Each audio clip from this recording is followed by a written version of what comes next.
What's going on, everybody? Welcome to Defend Your Units. I'm Johnny G. Picks, and alongside me, I have Effie from AnyAction SportsCast, and we are here to break down this UFC Apex amazing card of UFC Vegas 108. How's it going, Effie? I see you have your new team's gear on.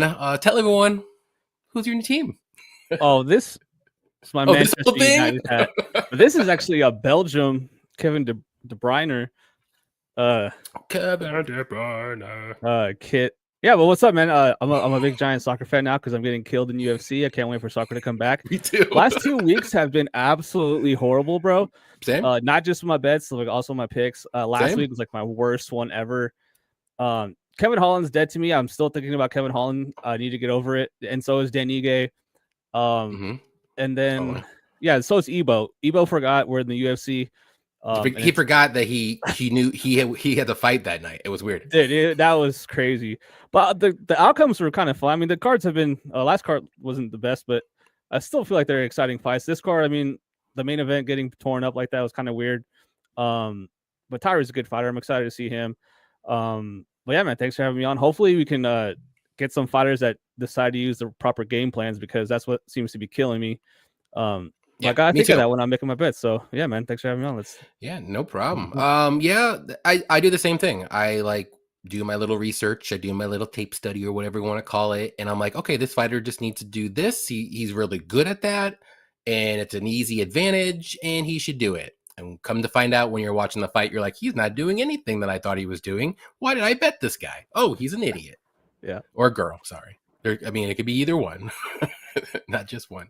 But yeah, lately it's been happening a lot. So yeah, right. But that's MMA for you. Like, you know, a funny one was like Carlos Leal and Muslim Salikov. Like I always knew, like, I mean, I know he's 42 years old. Yep. But I knew he's dangerous early. I'm like, okay, all Leal has to do is just be careful early on. That guy's just coming right in, not giving a crap, and just gets fucking rocked. I'm like, dude, bro, that was he took a knee for the first responders. Those early stoppers. It's just stuff like that. And I thought that line was kind of crazy. There's been a couple times lately where I'm like, I don't know, man, this just feels like it's going to be closer than it is, and I don't bet the dog. And they just have been winning like crazy lately. It's been wild to watch. I think it was eight dogs last card one. I think that's the most I've ever seen. Right? Like, and then consecutive, like boom, boom, boom. Yeah. And then the pay-per-view was all underdogs, or except for most of them were, yeah. Yeah. But not 8. It was like, I think it was like 6, but still, it's still a lot. But yeah, we'll get to this one. Hopefully, maybe their picks will do a little bit better. Maybe some logic. We'll just throw it out the window. Who knows? And just start, just flip a coin. We should probably do that. We should flip a coin, and then we should have a separate pick, like thing for picks, and see if that does better than both of our picks. The coin picks. The coin flip picks. I think I have a coin. I don't see one near me, but I thought I did. That's what I mean. I did actually. I might able to do that too. Shit. We got Elijah on here. What's up, Elijah? Appreciate you coming on as always. Dixon Sider, another one. What's up, man? Johnny, the masses are clamoring north, west, east, and south. We're gonna need a mix and match crisscross promotion of UFC and parlay at the end of the show. We don't have PFL odds, just the legs for now. Is PFL this week too? Shit, I am out of touch. Dude, they're the worst at promoting. I swear, I followed them on Twitter, and I'm on Twitter at least 10 hours a day. I didn't see shit for any PFL, nothing. When I saw this comment, I was like, wow, there's PFL. I'll look and we'll get some to go. Oh, Logan's fighting. There we go. Storley at plus 200. Who's he fighting? I don't know. I like him. Konnichiwa. I'm happy, thank you. What's up, McMuffin? Derek Izzy. Storley is tempting for sure. Let's just skip the card and head to Chicago. Oh man, I wish I can go to Chicago, but I'll be in Vegas. It's weird. Yeah, it's weird. Thanks, Nick. Not the worst my buddy Nick, for the bachelor party, but it's gonna be fun. It's gonna be fun. I'm excited, looking forward to that too. But I would have been in UFC Chicago. Been praying all day and for the last 5 or 6 years, and finally it comes and I can't go. Scotty Law, what's up, Scotty? Greetings, Johnny. Effie, please return your hat to the 80-year-old. You don't need it no more. Such an Iowa thing to do. Hey, it's almost time. I was almost back too, man. College football's coming back. We just got to get past August, and We'll have Yeah, the soccer, dog. UFC, This is the dog football. days of summer Yeah. right Yep. here. Playoff baseball. It's gonna be tight, but man, August is kind of tough.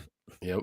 Everdos, what's up, man? Am I the only one on Kalbuliev for PFL? I mean, I don't even know who's fighting, to be honest. That could be a made up person for all I know.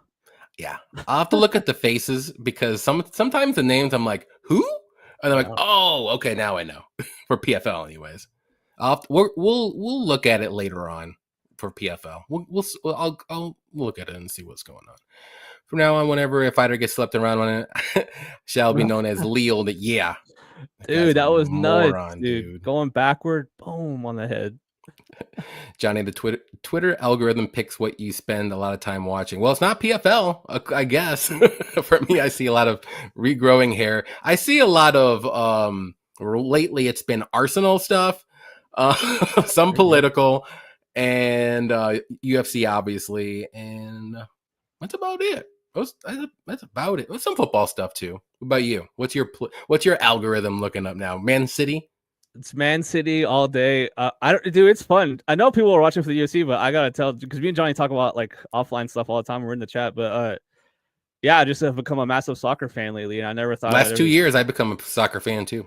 I've never thought it would ever happen. I was always an anti-soccer guy, but it's just so fun, dude. But yeah, my algorithms: soccer, UFC, NHL. I muted every political tweet that comes through my timeline. It's actually great. Like, I really recommend it, you guys. So now everything I see from Johnny. So I'm like, oh, geez. Sometimes it's fun. I don't post. Yeah, like the Sydney Sweeney thing is crazy. Like, what the hell? People need to get over that. Come on. Hey, but Dixon's yeah, dude, this is crazy, bro. Bro, I missed the first round because I was getting back from the gym and you were texting like, I was laughing. Like, what's going on? And I was like, yo, what's happening? And you're like, dude, this guy just got knocked out 4 times and not calling it. And then I turned on the second round. And I was like, yo, 6 times total. His eye was in the like first. fucking, bro. They said there was no fractures. Yeah. I'm like, well, what the fuck was that? Yeah, that's crazy, bro. Like, he had to have had money or been, dude. Like, I don't know how you explain that, bro. Yaya, he dropped down to featherweight because he's normally a lightweight, and he literally had no chin after that. I mean, he's durable and he's tough, but he just had no chin, and he just. No, that's the first thing that when you see, if he gets knocked down right away after like one punch and he normally is a durable guy, you're like, no way. Let's just stop this right now. I think that happened once with, who was it? It was it was Cody's girl. What's her name? The bantamweight. But she's a bigger girl, and she ran away from Nora. Oh, Chelsea Chandler. Yeah. Remember when she went down to 135 or something, and she looked super skinny. Everyone's like, she looks great, and she got fucking rocked. Yeah, and then I was like, that cut'll get you. Cut'll get you. Hey, what's up, Klaus? It ain't Bonnie Blue over here. Week 15 of asking for Sale Lipton or Trey Van Buzzkirk. All right. Yeah. So we got 12 fights here, maybe 13. I think they just added 12 fights. They just added one, which we'll get to that right now, which is Austin Bashi versus John Giannis. Johnny Johnson. Who do you like here? Well, I mean, the first thing I thought of when I saw this, I was like, all right, who is John Giannis and can he wrestle? Because if you can't wrestle or scramble, he's probably screwed. And yeah, he's not terrible. He's a decent striker. Honestly, if this goes, 15 minutes striking for strike, he's not like crazy outmatched against Bashi. Bashi is a little bit green to me, but yeah, man, this guy's a relentless wrestler, really high level grappler. I know he took his loss early against C-Rod, but I was high on him coming off Contender Series, dude, and I still have faith with him. Sometimes these young guys, still am. Right? Like sometimes like they lose early, and like Payne Talbot, like I really like that as an opportunity to really learn a lesson, and he was green and he was kind of outmatched, and he still won that first round. But I think this is not a layup spot. I do think that John can possess some problems here if he defends early, but I just don't think he can scramble with him. If he gets down on the ground, I think he's getting held. I think he loses control time. I doubt that Bashi, doesn't find a finish. If he wins, it's probably gonna be a dominant decision or a sub. So yeah, I'm going Bashi submission round 2. Yeah, I am right with you. I think this is a good fight. Good matchup for Austin. Giannis is a pretty good striker, though. He has fought some pretty good strikers on the regional scene. couple of them. I know he just beat Nick Aguilar, which we saw a while ago in the UFC. He fought some good guys. It just this is where his weakness is grappling and takedown defense. So he's literally a striker. He's not the worst. He's not like fish out of water, but like, Bashi level of grappling and wrestling, like he might look like a fish out of water. So it just depends on if a fighter is going to come in here, use the game plan of use my strengths to my advantage. Bashi should win second round sub or third round sub. I can see that for sure, but we'll see what happens. But if it is going to be a striking fight, Giannis is live. I think he's not a bad striker at all. I don't think Bashi is a great striker, but he's good. That's why I think it's going to be very close on the feet. But the biggest advantage here for me is Bashi wrestling. Giannis does not have the greatest takedown defense either. And the one fight that I think Giannis lost by submission to, like, he's got taken down and controlled for most of that fight in the regional scene. So there you go. I think Bashi can do exactly the same, if not better, if he does it. That's the problem. Lately, people have not been doing that. So right. Well, that's what I was going to say. Like, if you're sitting there with minus 700 parlayed on Bashi here, you got to ask yourself, like, okay, how does this go wrong? Like, obviously, a flash knockout can happen to anybody, but for me, it's him getting stuffed, him getting kind of hit at range, and then shooting from too far out. I think when he's in close, he has the speed on his takedowns to really get to the hips, to get those hands locked and finish the takedowns. But if he's getting clipped from outside and scared to enter, and he's shooting from far out, someone like C-Rod's good enough to defend him. This guy's making his UFC debut, trying to make the most of it. But I don't know, man. I don't see it. I think Bashi kind of schools him here. Yeah. He's going to be a little bit shorter than Giannis, but I don't know about the reach advantage. He's big. He's big for a 45. Yeah, so I think it's going to take a round for it, and then they're probably going to get those takedowns pretty easily after that. But again, I'm going to keep saying it, if he shoots takedowns. I don't know what he wants to do. Hey, that's another thing. Like, who you got to ask yourself, man. Like, is this person going to go out there and go full retard? Like, if they what's the likelihood of this? Like, is he going to go full Gustafsson? Because he's coming off a loss and he was undefeated. So, like, I think he goes out there and fights smart. He better. Because I don't have a bet on him. I'm not going to bet this fight. If I would bet this fight, it would probably be Bashi inside the distance, so you can cut down that price tag. But or sub, or whatever is closer to plus money or is plus money. But other than that, I wouldn't touch it. Just because it's a short notice fight, Bashi should win. We've seen him crumble a little, but it is against C-Rod. C-Rod is the prospect killer, so he's done that more than 2 times. I think he did 3 or 4 times, but Bashi should win this one though. I like it. Got Shady in the house. What's up, Shady? Appreciate you coming out, hanging out with us. Effie, going to be in your neck of the woods week 1 in NFL. There you go. Hit him up. They say what up. Come through. Bashi is the white Raul Rosas Jr. and coincidentally, they both happen to share the same barber. Yeah, perfect. Hey, he looks like Shia LaBeouf to me, young Shia. Who, Austin? Yeah, he looks like maybe like a younger Ben Askren too. Yeah, that's a little bit. This card is super juicy. Yeah, a lot of these cards have been juicy. Just there's maybe 1 or 2 fights out of like 12 or more that are like close to being a pick'em. Yeah. Hey, but these favorites, these minus 400 fighters are losing, so they are. Hey, be careful. Alex, what's more important when betting on the UFC, a fighter's skill set and tape or line movement and public money? If you are a professional gambler, that answer would be line movement and public money, because most of them don't do tape study. Hey, I'll be honest, bro. They only watch the lines. It's kind of who you're different a little bit with UFC, because you can spend hours, dude, like 5 hours on a fighter on a single fight, and then last second before the fight gets canceled, or they go out there and, like we say, like they just don't fight smart. They don't fight how you've seen on tape. So it's a little bit different than other sports. But yeah, the answer would probably be line movement. Like you're betting the number, not because that applies to other sports. Like you bet the line, not the team. Yep. This feels trappy. Expecting a late finish, but it might end up being an insta sub after the first takedown. True. Sabo, what's up, Sabo? Nice picture there. In the love of God, what is that? Right. Hey, let's go. That's my boy Saba. Oh, Saba. Saba's funny.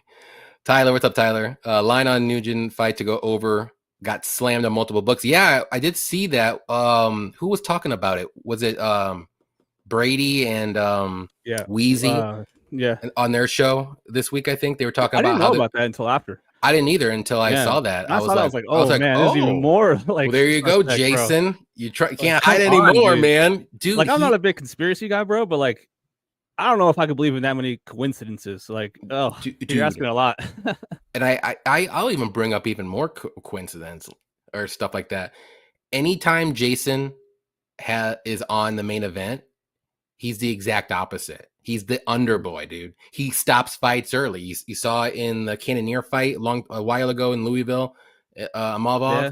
and then just now with Derek Lewis and Taliesin. Even though I do agree with the Taliesin one, but like still he was still like moving around. But like Yaya was knocked down 8 times. Bro, You can't go from that to that, dude. Some people were like, "Yo, this is disgusting." Like, I was like, "This is hilarious." Like, the knockdowns are hilariously. Like, After the first round, I was like, "This is insane." Yeah. Like, this is just a clown show now. And then Nugent got rocked and almost got finished. And I was like, if he loses, there's gonna be riots in the street. I was like, "Am I this cold? Like, this guy almost dies in the cage, and I'm about to lose still. Like, what is happening to me?" But then, yeah, they won, but he won. But I was like, looking around, like, am I really the coldest gambler of all time right now? Like, I know. I had Nugent in a parlay, and I think that was one. I think that parlay. No, I lost. Never mind, because I had Leland lost it too. So never mind. So, I hate him. Jeremy, what's up, Jeremy? What's good, my peeps? Appreciate you coming out, hanging out with us. Looks like Jonah Hill and super bad. What's up? You know what to do when the Victor shirt arrives. Oh, it's gonna be on, dude.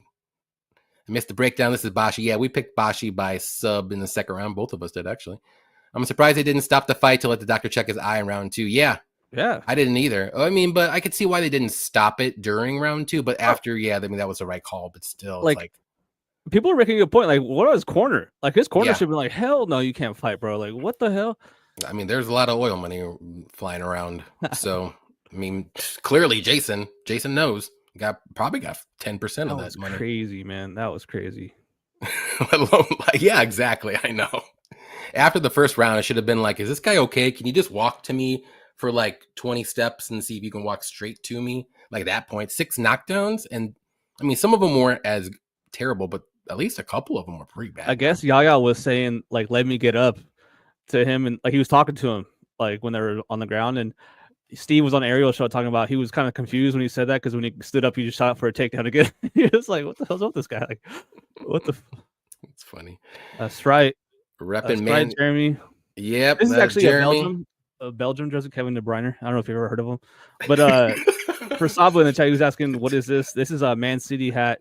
I don't know if you ever heard of them either, but they won 4 Premier Leagues in a row. It's never been done before in like 200 years. Kind of crazy. Has Arsenal ever done that, Johnny? Do you know? I'm going to have to go ahead and say no, but all right, that's what I thought. There's a new man in town now. Yeah, I know. New man. Okay, what are we talking about? Okay, we're talking about UFC. We're at Pereira Rodriguez versus Ketlin Souza. I know we're on the second fight. We're talking all. This one's kind of easier. We're just talkative. You know what? I think this fight is actually might be a little bit closer than some people think, to be honest. I mean, Pereira does have, I think, the wrestling advantage here. Souza's takedown defense isn't all that great, but she does have decent grappling. I think she's going to be the better striker, the more impactful striker of the two.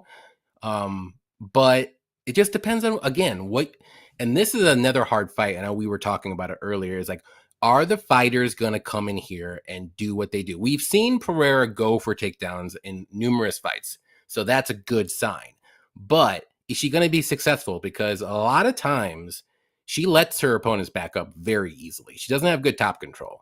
So if Souza can stand up a couple times, get Pereira a little bit tired, she gets a little sloppy as the fight goes on.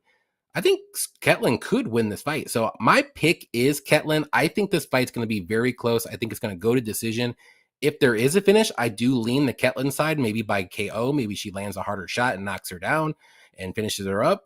But Pereira has a good path to victory here, and that's using her wrestling. But I just don't know if she's going to be able to control her for enough to win 2 rounds without Souza maybe landing the better shots. So give me Souza to win by decision. This will be my underdog pick. I know it's probably not going to hit, so just don't tail me, fade me on this. But I don't know why. My gut says Souza by decision. Close. Maybe even a split.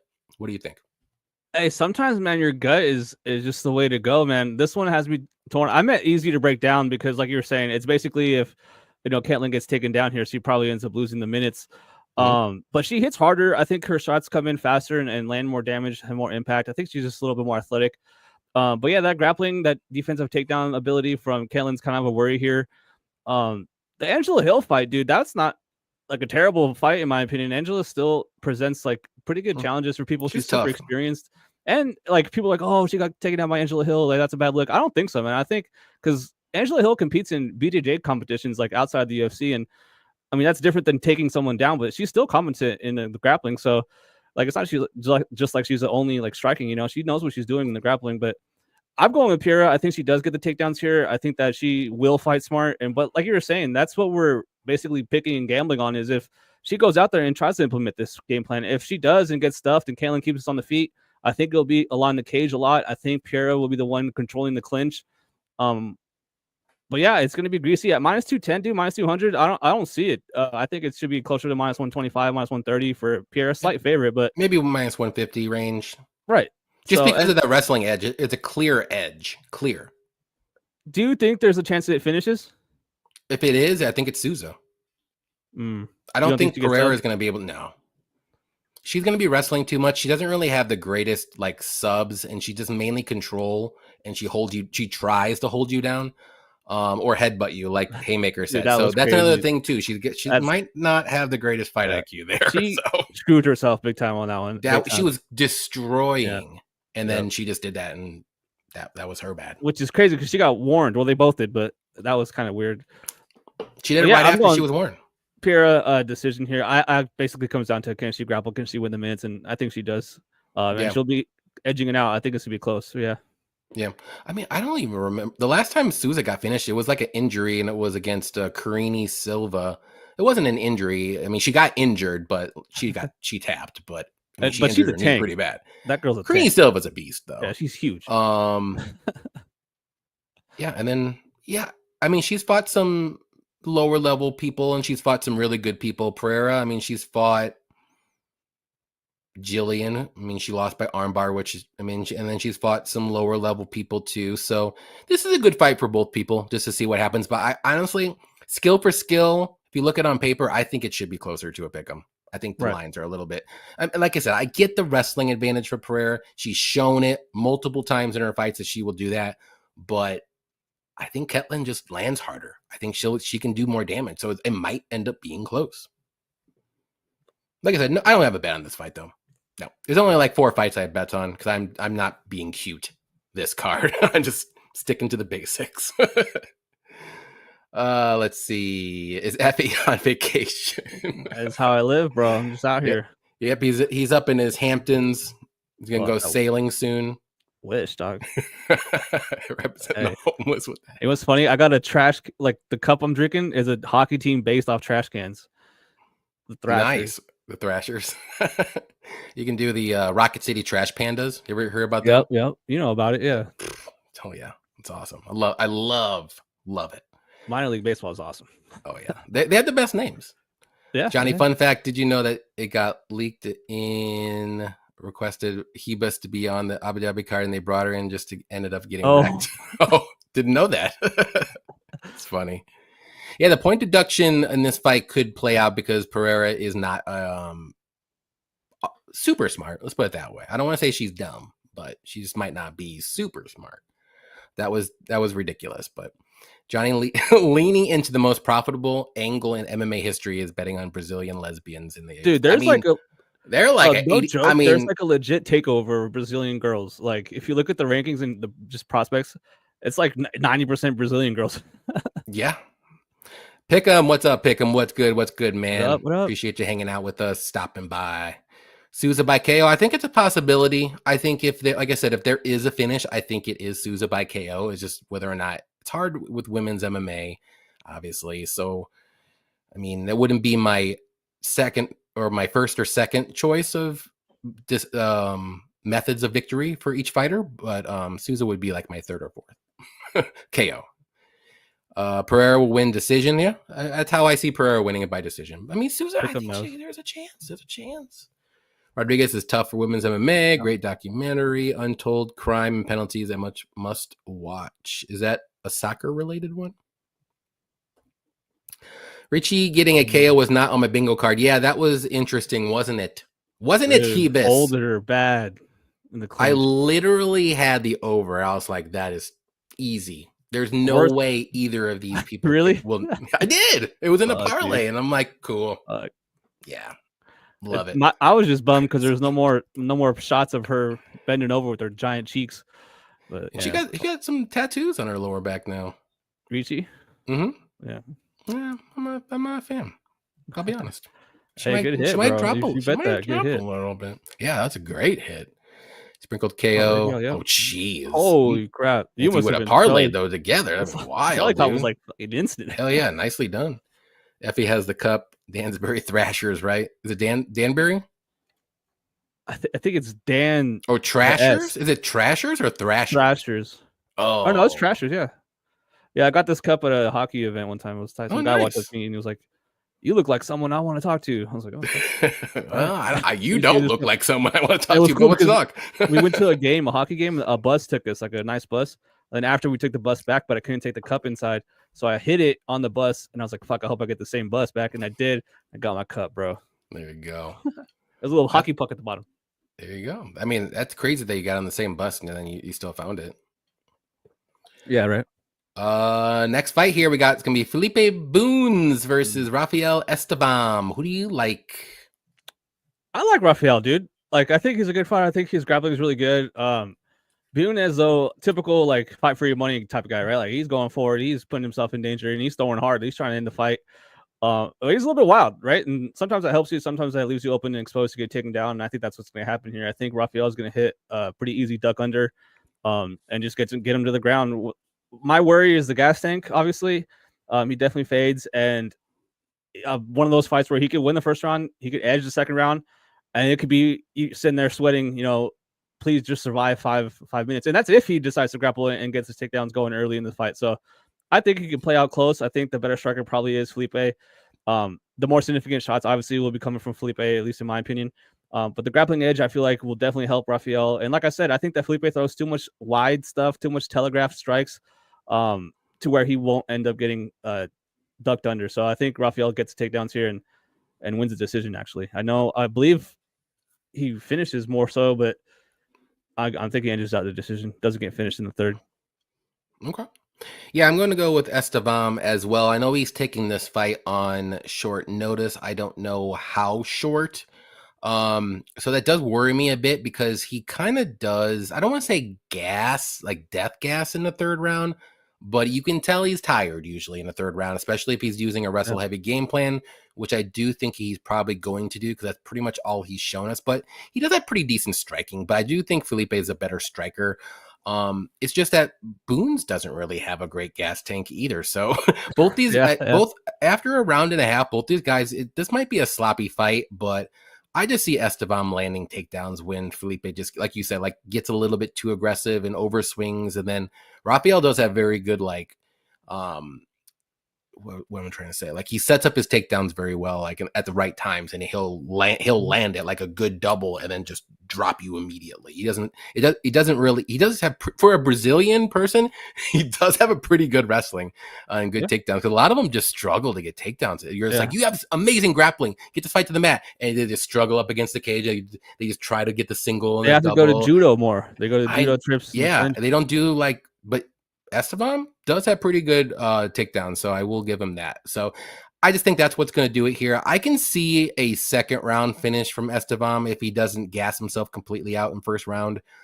If not, the over might be a good spot, and I think it's going to be sloppy because both these guys are going to be tired, and then there's not going to have enough gas to finish one another. But Rafael with the wrestling, I think I'm going to give him the edge here. So give me Esteban, and I'm pretty confident.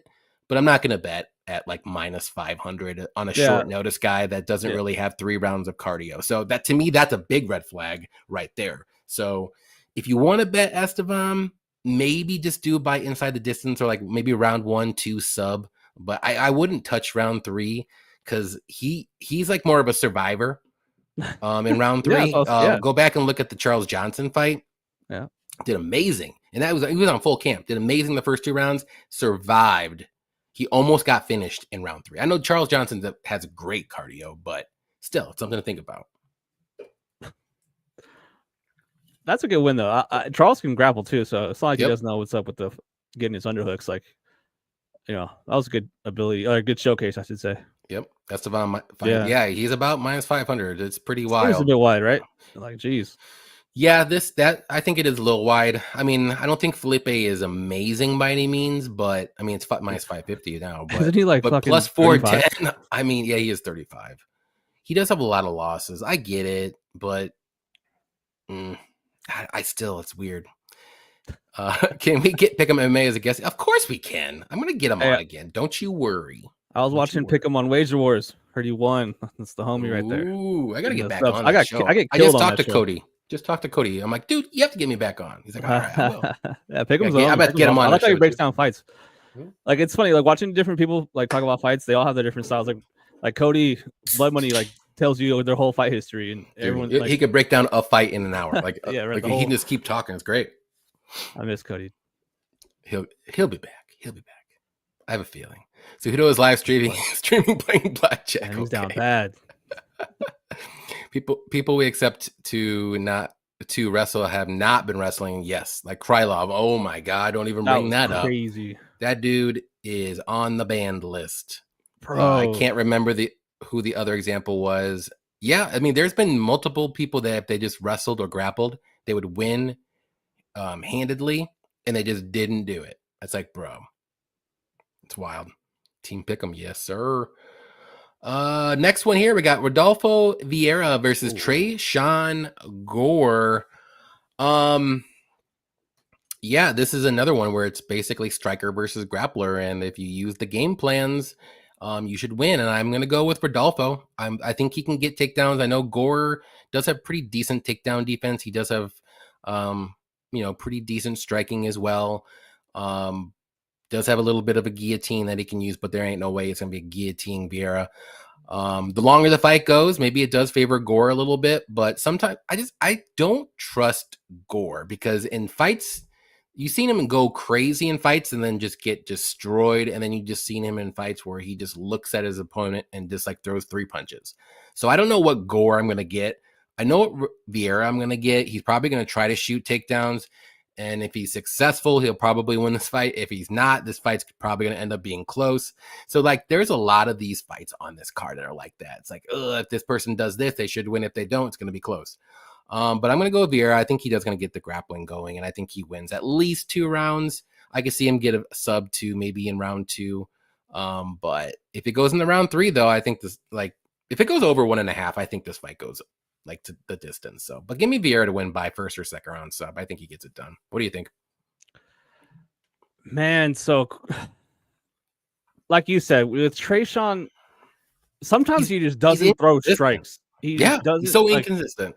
But like, it looks like if he were to throw strikes and if he were to land, he could probably do some serious damage, but he just never lets it go. I feel like he's a classic example of a fighter that throws everything into his shots. And I don't really like that, man. I like guys like Topuria that pull everything back, that are almost like shifting into the next strike. Whereas Tresean's trying to end the fight with the strike that he's about to throw.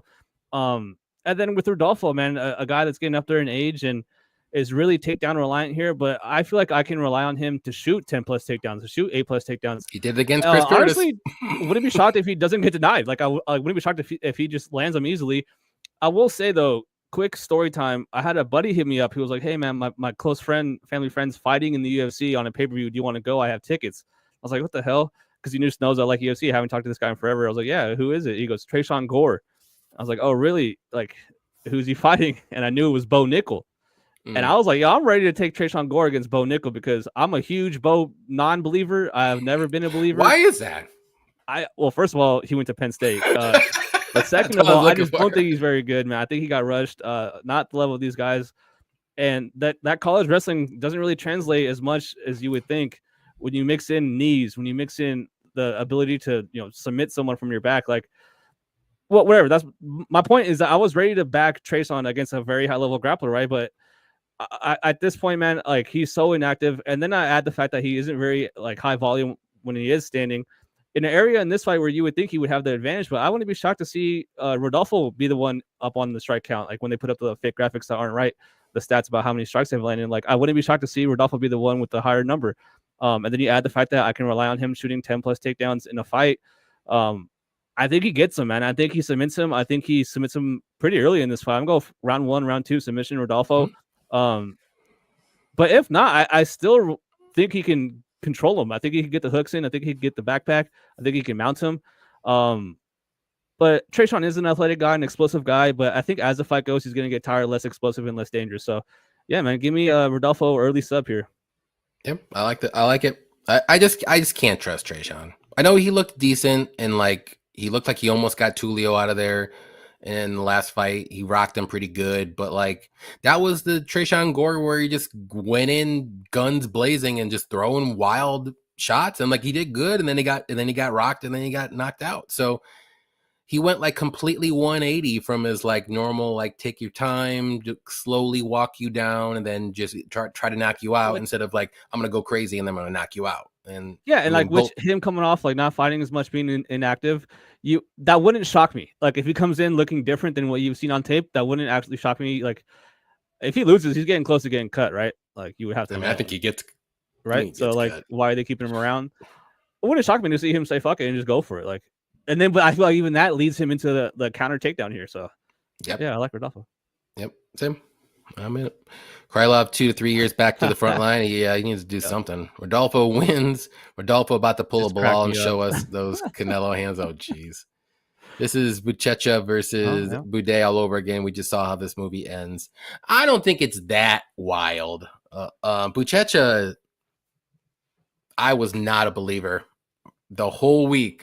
And like I was listening to everybody. I'm like, I mean, I am not a Boudet fan by any means, but like Buchecha is unproven. He's one-dimensional. Like at least Rodolfo has very low experience. He's 35 years old. Like this is his first UFC fight overseas in the like everything you add in there. It just and he's fighting a big dude. And then, and then you add in, he looked huge. Boudet looked, and he's already big, like regularly. And he literally has to cut weight. He probably has to cut at least 25 pounds, bro. At least fucking huge. He's so fat. And he has this pretty good takedown defense. Shit. Rodolfo has a little bit more MMA experience and has fought high level guys than Buchecha had going into that fight for sure. And I don't know if Buchecha is a no-gi or gi grappler, but I'm pretty sure Rodolfo won ADCC, and I'm not sure if Buchecha ever did. Yeah. After watching how much heart Gore had against Tulio, I'm tempted to take a step. I mean, he does have his. I mean, if he can keep it on the feet, he has a chance to win. It's just I don't think he can. He might stuff a couple takedowns here and there, but athletic black dude against Brazilian jiu-jitsu expert, like it's basically what it is. I think Rodolfo has pretty decent takedowns, though. He's pretty strong. They might not be the most technically sound takedowns, but he's very strong. So he might be able to just to get him with pure strength. You know what I mean? He's gonna be bigger, like just bigger. Like let's see the size. I mean, they're about the same height and reach, but I'm gonna tell you who's gonna be bigger on fight night. It's gonna be Rodolfo for sure. He went to Penn State for that Sandusky football program. Hey, yo, it's the wrestling program too. Hey, Dixon, if he subs Rodolfo, I don't even. That's wild. I'll say. Hey, he almost like decapitated Josh Fremd. Like I remember watching that, but like, dude, that's close to like killing the guy. Like he could have snapped his neck. But Dixon, Google Carter Sarachi allegations, Penn State. That's the wrestling program too at Penn State. I call him State Penn for a reason. Also, Rodolfo, like I don't think he has a neck, bro. So Josh Fremd has a pretty long neck. It was very easy to grab onto and just do one of these, and you're done. So. He did the rest. I heard Bo is a man. I heard Bo is a Man City diehard. He probably is. Have I ever mentioned how smart Bo Nickel is? And we are on to the next one: Rinya Nakamura versus Nathan Fletcher. Who do you like here? This is another fight where if something happens, it could go the one way or the other. I will say this guy, kind of like Bashi. Bashi was a little bit more respectable, but this one, it's again a case where coming off a loss and you either learned your lesson or you're coming in here and you're going to be just having low fight IQ again. you have to ask yourself, if you want to lay this huge number, am I going to gamble on a guy to go out there and implement a heavy wrestling game plan here? Because I'm low on this guy, man. I do not think he's very good. I'm not trusting this guy. He looks flabby. Like, his physique is not very good. Like, I understand the wrestling credentials. Hey, listen, you won't hear anyone else talk as much and highly about Japan wrestling than me. They killed it in the last Olympics. They're on the rise.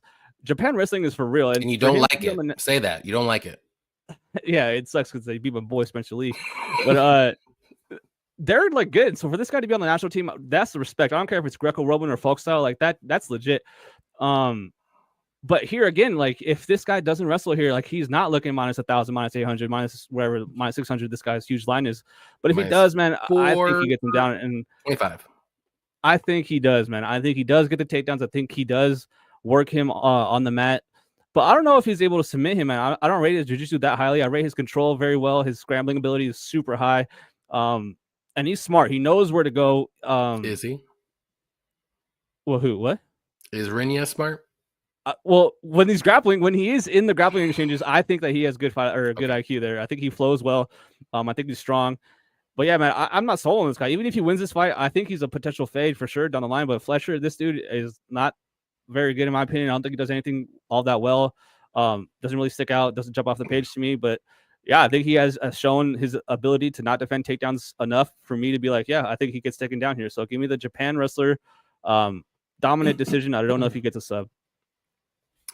Yeah, I mean, I don't trust Nakamura at all. I'll be honest. I know what I probably will get from Fletcher, but I just don't think it's going to be enough. Fletcher is well-rounded. He does have pretty decent striking. He does have decent grappling, decent wrestling. Like, he's just decent everywhere. Pretty good. He's not bad anywhere. I will say he did beat whatever his Cowlin, whatever that guy name is. Fletcher won that fight, guys. I don't care what anybody says. Don't even say it in the comments, because who's still in the UFC? Fletcher. Okay, there's a reason, because Dana's like, no, Fletcher won that fight. But yeah, I just think Renia, he's gonna, with the striking, I think he has more power on the feet. Is he more technical? Maybe not. I think Renia's gonna have better takedowns. I think he definitely can take down Fletcher, but Fletcher's not. I don't think Fletcher's gonna get subbed. I think he's good enough on the mat when he's on his back if he gets taken down. And it would be interesting, though, to see Fletcher, if he decides to shoot takedowns on Renia, and see how he does on his back, too. Because he could do it. I think he could. Will he? Again, I don't know. But honestly, like, I just don't trust Renia. But I'm picking him, but I would never bet him at minus 425. There is no way. I think this fight goes over. I would rather bet the over. The over is minus 220. I mean, I know maybe you could throw that in the parlay. I like that a lot more. I don't see anyone finishing one another. Maybe Renia lands a bomb early on, but I think he's going to try to wrestle, because he didn't wrestle at all in his last fight. And I think that's what made him lose, because he couldn't. No, you don't think, bro. It was what made him lose. Like, that's a fact. There. So if he wrestles Nathan, I think he'll take down Fletcher pretty well, or pretty easy. And it'd be interesting to see Fletcher shoot some takedowns, and see what happens. That's what I'm interested to see, if that happens or not. But on the feet, I think it'll be close. I think Fletcher could land a little bit more volume, but I think Renia will land more impactful shots. So give me Renia by decision, but it could be a 29-28, one of those kind of things. Maybe one judge gives Renia 30-27 when you're like, I don't think so, but whatever, because Renia probably won 2 rounds. One of those things. Fletcher's sub is kind of crazy. Yeah, if he subs Renia, though, I would be shocked. Me too. I don't see a finish unless it's maybe like a Renia KO on the feet KO, like not even like a ground and pound. There's no way. He probably wins. Learned. Johnny, I don't care what anyone says. I'll never put another dollar of mine on Renia. Yeah, I wouldn't either. See him in the UFC half guard all the time, and those punches. Zero fight IQ. Indeed. Cash huge on Gafarov last time because of the exact reason I told you. There you go. That's why you do it. I mean, if he was, no, not even. I don't think Fletcher's that bad. I really don't. I think he's good everywhere. He's just not great anywhere. So there's a chance for him to I think pull if it he off. shoots, man, I think Nakamura's sprawling like crazy. I think he's gonna I be would like, oh, love to see it though. I would love to yeah, see it. it'd be fun. I think he Just gets the because hits I back. actually think if Rinya doesn't shoot if he doesn't shoot takedowns and Nathan shoots first, Well, like I I mean, think it might shock him. the reason I'm laughing is because like in an open mat wrestling on wrestling, he ain't taking him down. But yeah, when you add in a punch, he could like Yeah, anything, the kick or anything. But yeah, like I'm just in my head, I'm thinking on a mat, like no way he's taking this guy down. But true. yeah, No, MMA, yeah. I'm yeah, not thinking like if it's just a wrestling match. Oh yeah, Rinya should destroy him. he ain't But getting this taken is down. not just wrestling. But yeah, So we'll see. MMA fight, hey, fuck, it's way different. Fletcher decision. Yeah, I think if he wins, it's by decision. I think both guys are going to win by decision. It just depends on who it is. I like the over. I'm actually talking myself into putting an over in a parlay now. Rinyet though, it does. I just think Fletcher's. I mean, he'll get taken down, but he's usually pretty safe. Like he's always going to be safe. I don't like Rinya will win the minutes, but like he's not going to go for anything crazy. And I think that might be the way he wins, and we'll see. Haymaker says, I hope Rinya wrestles. I think everybody does, but we just don't know if he will. Like, that's the problem. There's a lot of these fights like recently. You're like, oh man, like is it gonna be another guy not gonna go do what he's supposed to do? Yeah. I think this might be a good time in the UFC where over and unders might be the plays to make instead of just picking money lines, because it used to be flip flop them, but now it's like back to the over unders. Next fight though, another kind of weird one: Nick Klein versus Audrey Puliev. Is it your turn or my turn? I already forgot. I think it's yours. Okay, I'll go ahead and go. I like Andre here. I think he gets it done. He's gonna be the bigger guy. I think he's gonna be like 4 inches taller or something crazy like that. 3 inches taller, a couple inches more of a reach. Way better striker. Obviously, he's the striker. He does have decent takedown defense, especially up against the cage. If it's in the open mat, maybe not as great. But if he has his back on the cage, he is tough to take down. And then you got Nick Klein. He's kind of a grinder guy. Very grappling is his forte. Doesn't have good striking at all. Not good striking defense. He has to grapple. If he doesn't grapple, he's going to lose this fight. Like, that's just how it is here. But that's what I'm banking on. This is one of the lines where it's close enough to me that I would be willing to take a stab on Andre to win. And I'm not saying I did, but I did. I think he wins this fight. I think he's going to land the better shots, obviously. I think he's going to stuff a lot of the takedowns that Klein has. I don't think Klein's wrestling is all that great. His grappling is pretty good, though, and his striking is terrible. So give me Andre to win. I'm going to say he does find the KO, probably in the second round. I think the first round might be a little weird, but second or third round KO for Andre for me. What do you think? I will say Olajuwon, he did say Audrey that first time. Did I say Audrey? Yeah. Andre. Oh, my bad. It looks like it a little bit with the Y at the it messes me up. It messes me up. It messes me up with the Y at the end messes me up. I know it's Andre, but the Audrey, it's weird. I'm dyslexic. But with Nick Klein, I just feel like his strike. You mentioned it a little bit. His striking defense. To me, it's like some people just don't have. I don't know if it's just slow reactions or better reaction time. I feel like he's just so slow to the punch as far as like defensively. He leaves himself open. His hands are relatively low as the fight goes on. But yeah, like it's basically comes down to, like you said, a classic case that we've been seeing, especially on this card. Like, does he go out there and wrestle? Right? You would think. I do think that Nick Klein has to. But he's gonna lose. I think the small apex cage helps the cage wrestling of Andre here. Like you said, he's really good in the cage wrestling defensively. I think that he can fight the hands 2-on-1. I don't think he's going to get thrown or tripped in this fight. I think it's going to be one of those things where if Nick Klein gets stuffed on the cage, it's going to be kind of boring for a little bit, and then the ref's going to have to get involved in. If he were to take him down, obviously that's probably his realm where he's going to do best, but I do ultimately think that Andre at some point lands the shot and hurts him. But even if he doesn't, I feel like throughout the fight, the heavier shots will obviously be landing from Andre. And even if so, he doesn't get the knockout, I feel like him defending takedowns, him landing a clean shot, him defending another takedown, him landing another clean shot, it's just going to be a decision. So I do think he wins this fight, but I actually don't think that Nick Klein can take these shots. So I think he gets knocked out again, unfortunately. So give me Andre here. I'm going to go round 2 knockout. I think you picked that as well, right? Yeah, I think so too. I think it happens in round 2. I think round 1 might be a little boring. I think Nick Klein might be cage pushing, trying to get takedowns up against the cage. Not a lot going on, but Andre, I'm going to say Audrey again. Shit. I mean, freaking out. will be landing the better shots. So he might win round one, just sneak it just by landing the better shots in round one. I think after round one, though, I think he'll start to pull away, whether he gets a KO or not. I'm not too worried about it. Like the line is okay for me just to bet that straight. That's fine. It's close enough. I think it's appropriate. Minus about 150 right now, but I mean, you could have got him a pick 'em earlier in the week, but 150 is still fine to me. I think anything more than that, you're kind of gambling now, I think. But I still think he's the right side. I don't trust Nick Klein. Yeah, I understand that line movement. Like that doesn't really surprise me. No, I don't either. I mean, it's not that much still. I think the sports books putting it at a pick 'em was a decent idea because you got a grappler versus striker, and then just let the public decide who's going to be the favorite. Then you don't have to worry too much, and it's the right favorite, I think personally. All the MMA guys are on Andre. He's a lock. I wouldn't say a lock. I think he's the right side. But that I feel like he can win a decision still. Even he if can still win a decision. You know what I mean? I think Klein needs to get a finish though. He ain't winning a decision. Ain't no way.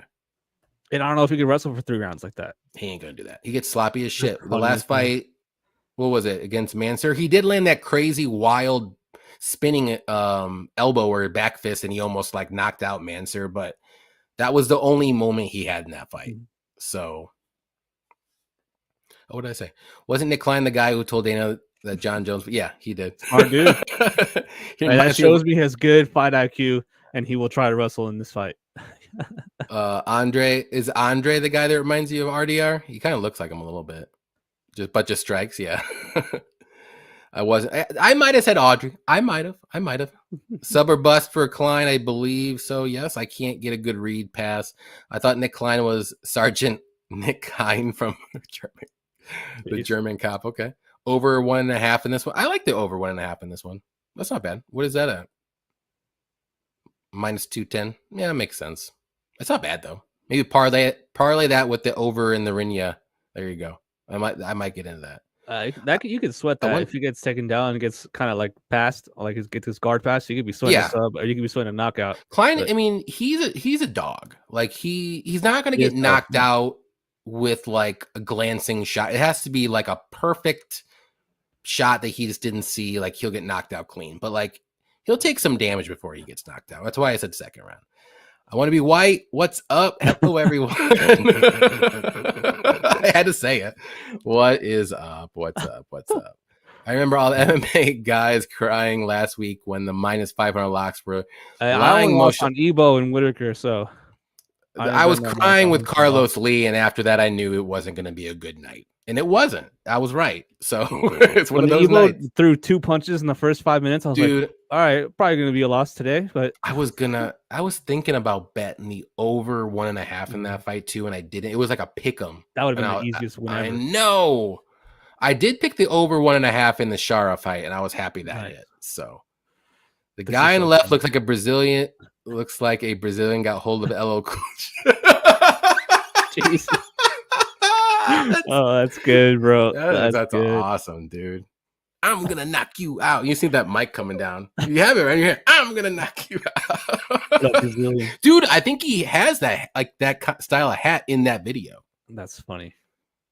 I think I'm right. I could be wrong, but I think I'm right.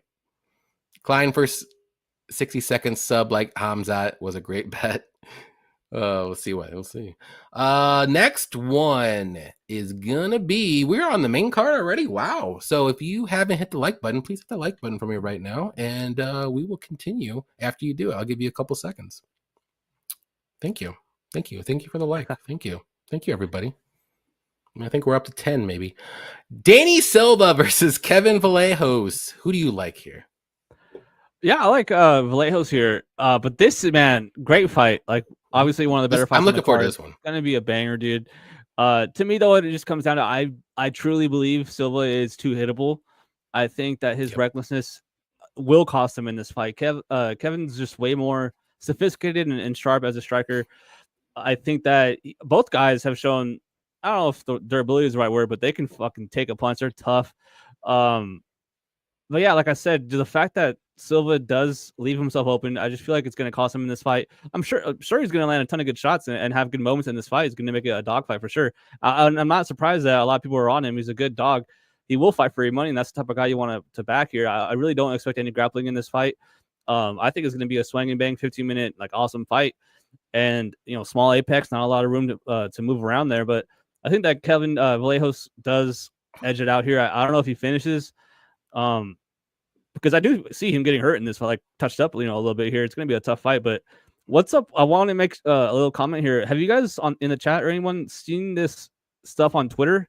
Vallejos is tweeting about how he's hearing how Silva might miss weight, and I mean it's Wednesday. Like if we're talking about missing weight, like bro, how over is this guy? Are you 15 pounds over like, or that's what? Crazy, right? Like we gotta be. Oh, you have like 2-3 whole days to cut this weight. What's going on here? So hopefully that's just rumors. I don't want to have a weight cut affect this fight. That would totally suck, man. And I'm looking forward to this fight big time on this card. Great card or great fight to start the main card. But yeah, I think Vallejos wins a striking fight here. Just landing more shots throughout the fight, and I think accumulating damage on Silva and just either winning a decision or ending up catching that big shot. So give me the Argentinian here. Give me Vallejos. Yeah, I'm on Kevin here. I think both guys have similar styles, but I just think Kevin's a little bit better. That's basically what it comes down to. I think his striking defense is a little bit better. I think he throws a little bit more volume. I think he might land a little bit like the harder shots, if you want to say. I know he's a little bit smaller though. I think he's a little bit quicker. But Danny likes to get inside and like dirty box, but Kevin is a very good dirty boxer as well, especially inside. He's gonna be a little bit smaller, and I think it's gonna be like a back and forth like boxing fight. But Kevin's is gonna be landing the better shots and more of it, and you'll know who wins. I don't think there's gonna be a KO. I think both guys are super durable. You can maybe look at the over, which I believe is close to a plus money. The over is minus 110. I do like that. You might be sweating a couple times, but these guys are super durable, and I would be shocked unless it's like you might miss hitting the over by like a minute. Maybe in the third round somebody gets somebody, but I do think Kevin wins by decision. I think he probably win. He can win a 30-27, but probably 29-28. Danny has been winning lately by split. I know at least one of those times I don't think he won, and the other time was very close. So I think Kevin's just a little bit better right now, even though he is younger, which is a little bit wild. But yeah, I think he wins. It's going to be a fun fight. Fun back and forth. Who's going to be landing better shots? I think Kevin will be landing better shots. Dixon likes Vallejos by decision. I like it as well. Only hit the like button when Effie removes the hat. Well, you can hit it now, and then let's see if he removes the hat. So we better not pull out. He better not. Fireside, what's up, Fireside? Been a minute. Hope you're doing well. And what does all the MMA guys even mean? Was that from the Andre comment? Is that what it is? Everybody's on Andre. I don't know if I missed something or not, but we'll see. Sounds like he's making excuses. Silva, yeah, he's already making excuses. So he has missed weight before, though. He missed weight in the Josh Kulabau fight that he barely won, which that was the fight where I didn't think he won. I thought Kulabau won. It was a close fight, though, but I thought Kulabau did a little bit more. Ends in split. It could. I just think Kevin's a little bit better than the guys that Danny's fought lately, especially Lucas Almeida. I mean, if you can't beat Lucas Almeida by split, I mean, or better than a split, Kevin's going to beat you up. Ryan, what's up, Ryan? Love me a mid-Apex fight night. Defend your units, baby. Let's get it. Let's go. All right. We got the old man fight. Neil Magny versus Elizeu Zaleski. Is it my turn? So, again, I'm going to go with Zaleski here. And the reason why is because I just think he's more dangerous. I think his cardio is okay. I know Magny will have the better cardio. He might be the more well-rounded fighter, but he's just not dangerous at all. The only time he's dangerous is if his opponent death gasses in the third round, then he wins. I don't think Zaleski's going to death gas. I think he has more power in his hands. I think he'll be landing the better shots. And also, Neil Magny has lost by KO in his last two fights. in the first round against two killers. I will give him that. So I don't know where his chin is at. Normally it's pretty good, but I'm a little concerned at where his chin's at because Zaleski can crack, especially early. And Zaleski's no bum. He can grapple, but he's mainly a striker. Magny, he doesn't really shoot great takedowns, but he can grapple. He's a good grappler. He's a decent, he stays at range well, but he just pitter-patter shots. He's not going to knock you out. So I got to go Zaleski here. I don't love the line. I'm not going to bet it.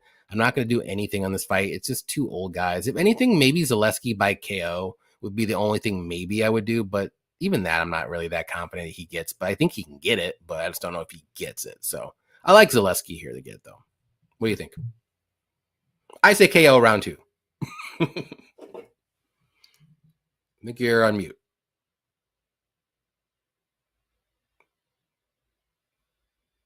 Try again. Unless it's my... Hello? Oh, here there we go. You go. Now we're good. Oh, I don't even know I was on mute. Yeah, I was going to say, I'll be surprised if Magny outgrapples him in this fight if he's able to take him down and control him. I expect Zaleski to be able to defend the clinch takedowns here big time. One thing you never want to hear in the grappling room when you're rolling is, oh, you're so strong. Like, oh, this guy's so strong. It's like, well, what about my technique, man? Like, what the hell? Like, what the hell? Like, I don't get no credit for my technique. And I think that in this fight, it's funny because I just don't think Neil Magny's strong enough to get him down. I don't think he's strong enough to out wrestle him in this fight. And then that leaves him, either in the clinch or at range for 15 minutes. And while I do think he can, strike and have volume and land enough here to make it close on the feet, I just think that Zaleski hits way harder. I think that his shots will be landing more damage throughout the fight. Magny's legs are just open to get kicked, man. Those things are rail thin. We've seen it before. But on the other hand, like, Neil seems to only be really losing to, like, high level guys, and Zaleski is a little bit lower than the guys that Neil's been losing to, and at least in my opinion. But I just see classic Neil Magny has to clinch type fight. But it's tough, man. He's experienced, has fought high level guys. Like I said, only seems to be losing to higher tier guys. But like I said, it just comes down to, I don't think that he can stay safe at range for 15 minutes because I think Zaleski hits harder and will be looking better on the feet because of the damage. I think he's open and vulnerable to the leg kicks here, which will add up on the strikes for Zaleski. And I don't think that he's going to be able to successfully take him down and control him on the ground. So that leaves me with Zaleski. I actually don't think he finishes him. I don't think Zaleski's ever won a decision, but I think it might be his first one, man. Neil Magny, I still think his chin is there. I know you kind of brought it up that it's been going lately. He's getting up there in age. Both these guys are relatively old, so wouldn't be shocked to see Zaleski get an early finish in this fight. But yeah, I'm actually going to go with Zaleski decision. You're going to laugh. Zaleski has won by decision a couple times. Oh, nice. Well, if we're talking about UFC, Alexei Kunichenko, I don't know who that is. I remember him. Yeah. He should have got a KO against Benoit Saint Denis, that one fight where the ref literally wanted him to die. Yeah, that's technically a knockout, bro. And this is where you're gonna laugh. He also won a split decision against Abubakar Nurmagomedov. That's my boy. Abubakar. What are the odds that name came up? Abubakar, indeed. That's so funny, bro. He should not have been a split decision too. He should have won that unanimous because that Abubakar is a booty car. He's something. It's not good, I'll tell you that. But yeah, I agree with everything he says. I think Zaleski wins. I can see him win a decision. I can see him win a KO. It's just if it goes to decision, it'll be a little bit close. But Magny ain't finishing anybody. Ain't no way, boy. I mean, Neil will have to land some really significant in the clinch, and I just don't think. When was the last time you saw Neil rock anybody? Right, exactly, yeah. Well, like Mike Mallet, he was dead. He was that fool. No, was at elevation when no one else was. That doesn't even count. Mallet died with 30 seconds left. That was awesome. I was happy. I was pissed. Oh, really? Yeah. I was happy because he beat my boy Adam Fugit. I was like, get that out of here. And he sounds like Michael Chandler. He's corny as hell. I hate Mike Mallet. I don't want to say it because I'm sure there's some Canadian viewers here, but it's Canadian. But yeah, definitely see him backing him up. I think that's with the Vallejos fight. The meme for me the past month is fighters falling off the back. Yeah. Everyone rushes position and barely has gas for a single grappling round unless you're Almabayev. Yep, that's true. A lot of them have been, or just they don't even shoot at all, and they should. Zaleski is acting more washed than Magny lately, backing up a lot, shelling up instead of countering. Yeah, but Magny's getting KO'd. I know they're against killers, and that's not a good look either. And I don't know about that chin anymore. And Zaleski's just more dangerous. I don't know. I'm not betting this fight. So a lot of the path, a lot. Dude, I agree. There's a ton. It's too many unknowns. And too many unknowns. Of this guy has to fight a certain way. You know what I mean? And then he wins. If he doesn't, it's gonna be close. A guy that can win multiple ways. You know? Yeah. Please and thank you. After this, we got to wait a week. They're having a week off for UFC. No, I think there's UFC Vegas 109. I think it's Delitse and her name Fluffy. That's next. Ooh. Remember in our chat, we were like, we should go on this show and do zero research for it, and not even. I've done zero research for that. I only know the main card or the main fight. That's it. I don't know any other fights. It'd be fun to just like show up and Tyler on next week. I wish we would have thought of this earlier because it makes perfect sense. We should totally do that. But it sucks because you and I follow the sport too much because we know when fights are announced. So we're like, oh, this is going to be on the card. Like, you know what I mean? Mm-hmm. So like we kind of already know like what's going to happen, what's going to be on the card. I couldn't name you another fight on that card though, other than the main card or the main fight. Yeah. But once I see like, oh yeah, like they booked this a while ago. Yeah, I would know the people, but I don't know who's fighting. Like, and that'd be fun. I think it'd be fun. We should do that one time. We'll do it next. We'll figure out a card and we're gonna do that. We're gonna tell everybody we did literally zero research, and we're literally going off of vibes only, vibes, gut, and memory. Logic doesn't seem to be working the last two cards. Damn. We'll see how we do in this one. If we do terrible, we should just do that. I know. Moving forward, this will be a horrible fight or a fight where Magny looks amazing. I don't know. Magny looking amazing? He hasn't looked amazing since. Let me look at a fight and see if I can tell you when he looked amazing. But that's the point, dude. That's the point. He hasn't looked amazing in a while, and now he's gonna come in and look amazing. Dude, I'll be honest. I think the last time he looked amazing was against Jeff Neal, maybe. And that's 2021. Like a lot of these fights that he's winning, like he didn't beat Max Griffin, I don't think. He beat Daniel Rodriguez, but Daniel Rodriguez was winning until he got Darst. Phil Rowe fight was god awful. Mike Malott was beating him until the last 30 seconds. So those are his last wins. Like I said, I think his days are over. But what's up, Paku? Sure. Hey. Over 1.5 for this one? Yeah, I can see over 1.5. Yeah, probably, honestly, yeah. I mean, it's like, what is it? Magny would have to get sparked early, and I don't think it's gonna happen. But you know what? I'll be honest. The last couple times I bet the over 1.5 for Magny fights, and they got burned because he got knocked out. So I don't know. Abubakar, indeed. I still think Malott bet he probably did. That's so funny. Little boner. Magny could make it clinchy and grimy. Exactly. Yeah, he could. He could. Yep. That's what he did in the Philip Rowe fight. And that, done it a million times. Yeah. If you Malott, I'm That's Canadian funny. And misspelled. Magny hairline is more concerning. Michael, what's up, Michael? Still have PTSD from that Malott. Oh my god, I do too, man. It was so bad. It's crazy watching that live. You're just watching someone get tired, like in front of your eyes. You're like, oh my god. I'll bring up the elephant in the room. Caitlin Clark is the hottest chick in WNBA right now. Listen, you are very close because there's someone that's literally on the. He's leaving. There's somebody on the same team that is very good looking, and you got her mixed up. She looks like Aaron Rodgers, bro. Yo, she's not terrible though. I've seen some pictures. Like, oh, she is the GOAT though. Shout out to Iowa. I know you're hearing this, Scott. I still believe it proper, Mike. Yeah, he's pretty good still. There will be a break after UFC Shanghai, FYI. Okay. Is that after 319? I believe it is.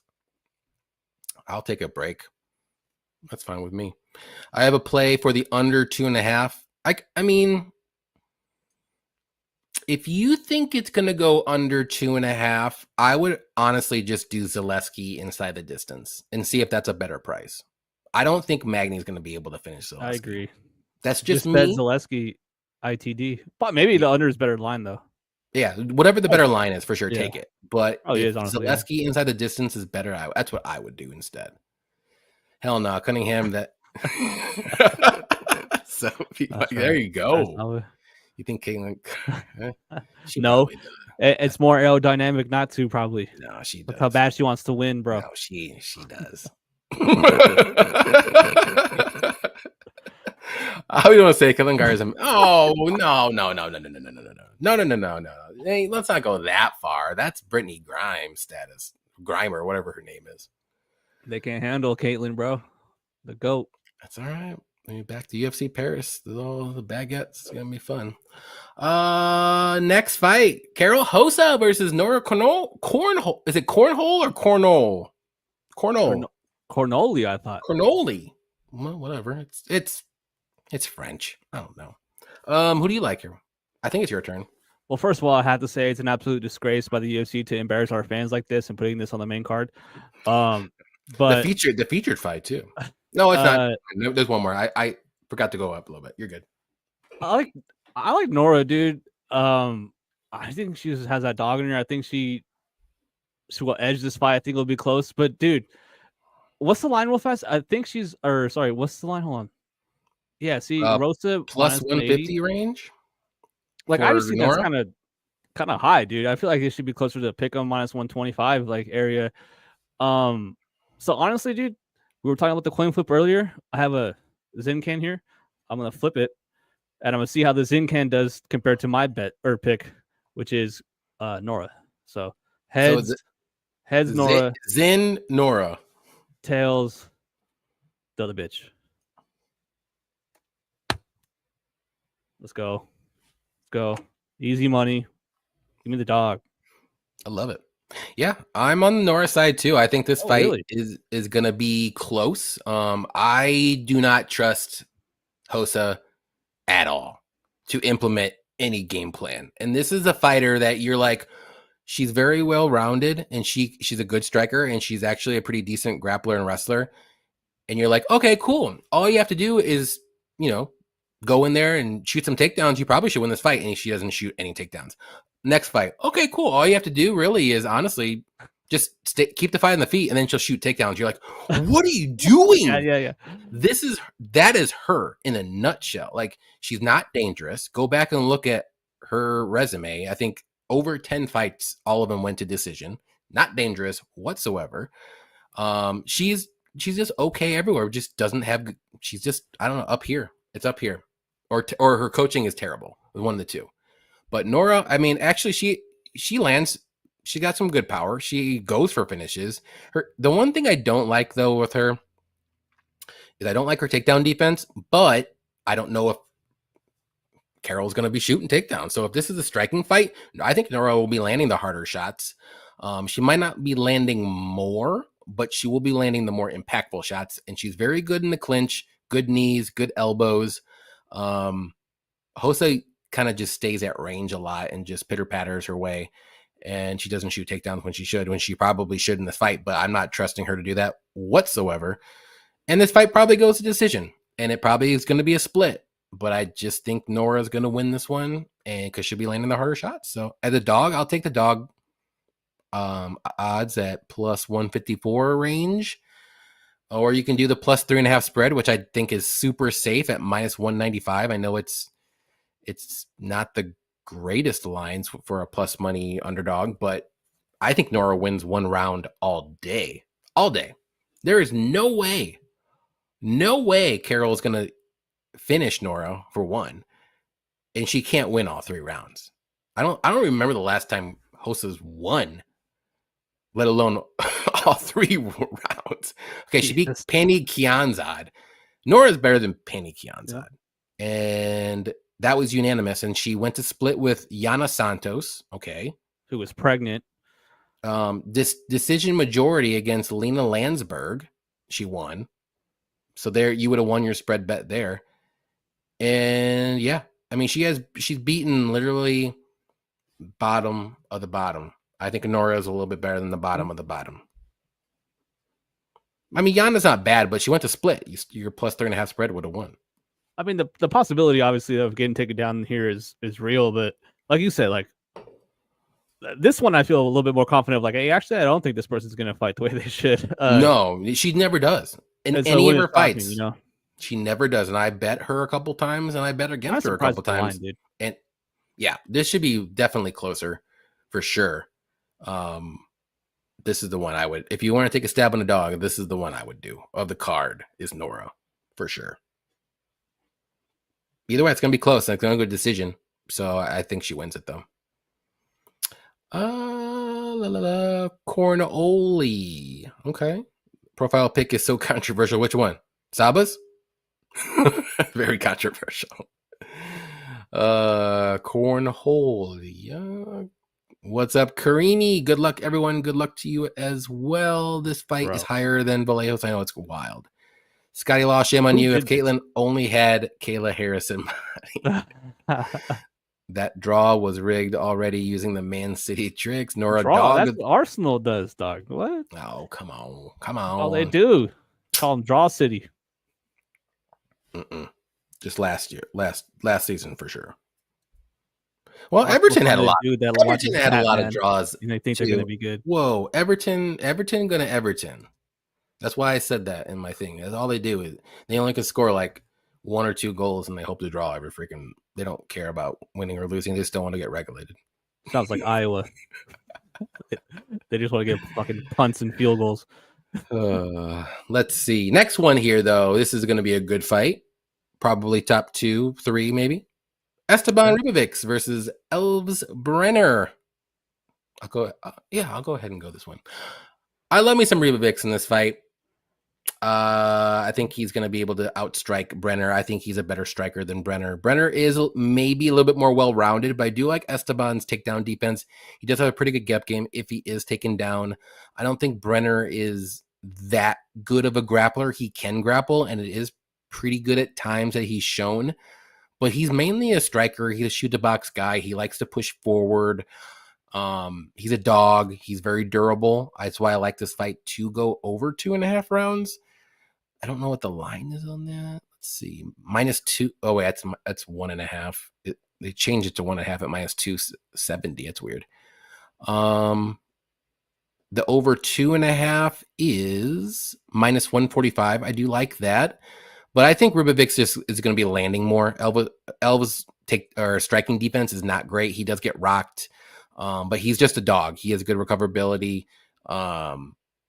But Esteban is also a dog, and he could take some shots as well. And he just keeps marching forward. He doesn't give a crap. I love it. So give me Ribovics to win. I'm going to say by decision. I think it's going to be a pretty clear decision, too. What do you think? Yeah, it's funny you say Esteban's a dog. Back when I used to have a co-host over at AnyAction SportsCast, his breakdown for the Zellhuber fight was, hey, I know Zellhuber's a dog, but has he ever been to the doghouse with this dude? And then obviously you saw that fight and it played out. And when it was happening, me and him were looking at each other like, dude, that's hella funny. You were joking, but it's actually like a dog fight. This is crazy. But yeah, Ribovics is a legit striker, man. I really like him. I think he's very sharp on the feet. And like you said, I think the Brenner's striking defense here, just overall, the shoot-a-box style, they're just real bouncy, real upright, chin in the air, pretty straight back. Stiff almost in a way. They flow well with the Muay Thai. They very Muay Thai.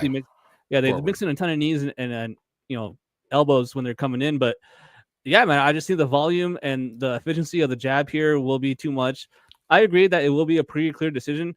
But Brenner, man, he goes forward for it, and like he'll fight for your money. I think like against guys that are basically reckless. Like I think he's gonna go for it. If he gets gun shy, man, it's gonna be 29-28, 30-27 pretty easily. But if he starts to gain confidence, starts to mark up this dude, I can see it being close, man. Like I can see why he isn't a bigger favorite. I thought when this line was gonna be out, I thought he'd be a way bigger favorite than he is. To see him -250, I feel like that's a little bit more appropriate. But yeah, man, I think he wins this fight. I really like him as a fighter, and I just think that Elves Brenner's striking defense is probably going to cost him here in this fight. We were talking about earlier with a previous fight, and I just think that he's too hittable, man. Like I think that forward pressure is going to get him caught. But that small cage can make it interesting, man. I'm expecting fireworks. It's going to be a great fight, probably a top 3 most exciting fight on the card. But I'm excited for this one. But yeah, I think Brenner loses the decision here. Yeah, and the thing about Esteban too is like he's okay with pushing forward, or if you push forward, he's ready. He's ready. He's game. He's game for it. He's not going to back down. So a lot of times when Brenner fought like some of these guys, like he might have not been able to push them back early, but like as the fight goes on, he was able to be the one pushing forward and gaining the momentum. But like Esteban's not gonna. I don't think he's going to give him the opportunity to do that. Like he was the one in the third round to push forward and landing the better bombs against Zellhuber. I mean, Zellhuber now, I mean, maybe you think differently of him now after his last, I know I will and do, of his last terrible performance. But that performance against Rubovic, though, he did pretty good. He did get rocked a couple times, especially in the third round. But like, that's why I think Rubovic is a dog, dude. He's not going to shy away. So I think this is going to be a dogfight, like your co-host said. Hard, bro. That was crazy. Like he was getting rocked. I know, and it would have been a little bit different if Zellhuber just spammed left high kicks the whole fight. But we could talk about that a different time. No, we don't have to because I don't want to. That was the most. Let's just talk about that right now. Fuck it.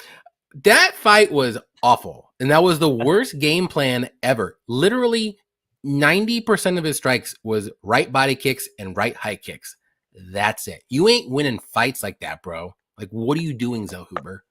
Like, he has all the talent, but like, it's just not gelled. It's everything is just wild. He's huge. He didn't take Michael Johnson serious until he was down 2 rounds. Like, I don't even think he thought he was down 2 rounds. No, he didn't. He did the same shit in round 3. Bro, he was smiling after losing. I'm like, bro, you're losing, bro. Eric Nixon got to be like, dude. To an AARP person. Bro, that was crazy. Like, Michael Johnson is literally the most inconsistent fighter. Dude, he would be good. Dustin Poirier. Knock him out. But then you're going to lose to like some bum off the street. That's him in a nutshell. And not to say that Michael Johnson had a good fight. It just Zellhuber didn't come to fight. He wanted to kick. I thought Johnson looked good. I thought he looked fast as hell. Well, it's hard to look bad when Zellhuber is literally only doing that. Yeah. You know what I mean? Like nothing against. And then Michael when he Johnson. added a variety of strikes, he won the third round. It's like, bro. Yeah. I would have gave him 30-27. I think I did. At the same time, though, like, how did he not get rocked by at least one of those head kicks? Like, come on. And you know who was getting rocked? Zellhuber. You got dropped, bro. Like, that's crazy. One flash knockdown cost him that round. Like, he's done. He's banned. He's banned. Zellhuber. Ain't no way, boy. I seen too many. I gave him the Trey Ogden fight off. I'm like, you know what? That was your first UFC fight. You know, the bright lights may have got to you. Cool. Because he might have looked worse in the Michael Johnson fight than he did in the Trey. I don't know.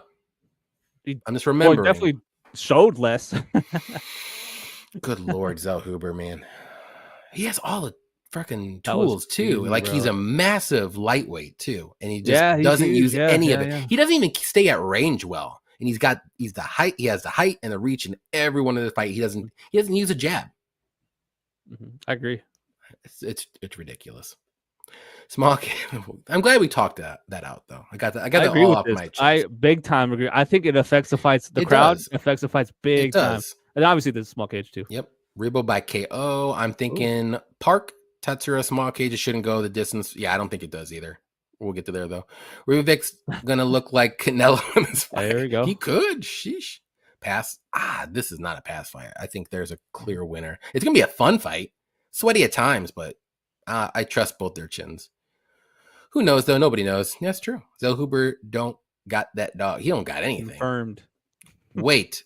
I should be the co-host of AnyAction. Hey, let me know, bro. There you go. I haven't done a video in like a month, but yeah. Hey, I'm down. I need a co-host, bro. There you go, Scotty. I'm doing it by myself, dude. I'm like, it is. That's why I have to get somebody on. Like, come on. Never been high on Rubovic, but he's better than Brenner. You know what? I was questioning him early on, but now I think he's legit. Man. I think he's small. You think Rubovic is small? Like just for like the. Like, are you thinking of Kevin Vallejos? He's small. He's 5'10" with a 69-inch reach. It's not bad for a lightweight. Yeah, that's pretty. I mean, it's not. I don't know. He just looks small to me. It's average. Yeah, it's average. That's good. That's good for 155. Yeah. I mean, he looked small against Zellhuber because Zellhuber is a monster. Yeah. And didn't do shit with it. Tomorrow, the greatest game is back. Me Poppy drank Coors till he passed out for the one Sunday around January. Me Poppy would not pass out in the third quarter. What kind of football? The Hall of Fame games tomorrow. Oh, And you know what's funny? okay. I got Coors right now. Shout out to your pops. Dude. Smart man. I actually have to take a piss after this next fight, by the way. Okay. Well, I can go first if you want to go. I'll just read these comments. Let's go. All right, Brad. All right. Does small cages make for short fights? It could. It just depends because they don't have to circle around the cage too much, and then it's easier for wrestlers to grapple and wrestle, and easier for strikers that like to knock people out. So yeah, small cages does. It might. It in logic, I think maybe unders hit more, but still, 40-year-olds have been hot lately. That's true. The Rubivix sub is crazy. Yeah, but I think Brenner is going to be okay. He's a shoot to box guy. I don't think he's going to get subbed. But, I mean, Zell banned at juice prices. Agreed. Lewis, MJ, D-Rod should have been Wonder Boy, Salikov, Davey Grant. Wonder Boy fight. Who did he fight again? I can't remember off the top of my head. I know it was a close fight. Yeah, I agree. Yeah, it was crazy. The market will come down and we will get our money back. Yep. Those all steroid users, cheaters. Rivabik sub, 5 win, no losses. Yeah. I just don't think he's going to sub Brenner here in this one. Maybe KO, but not sub.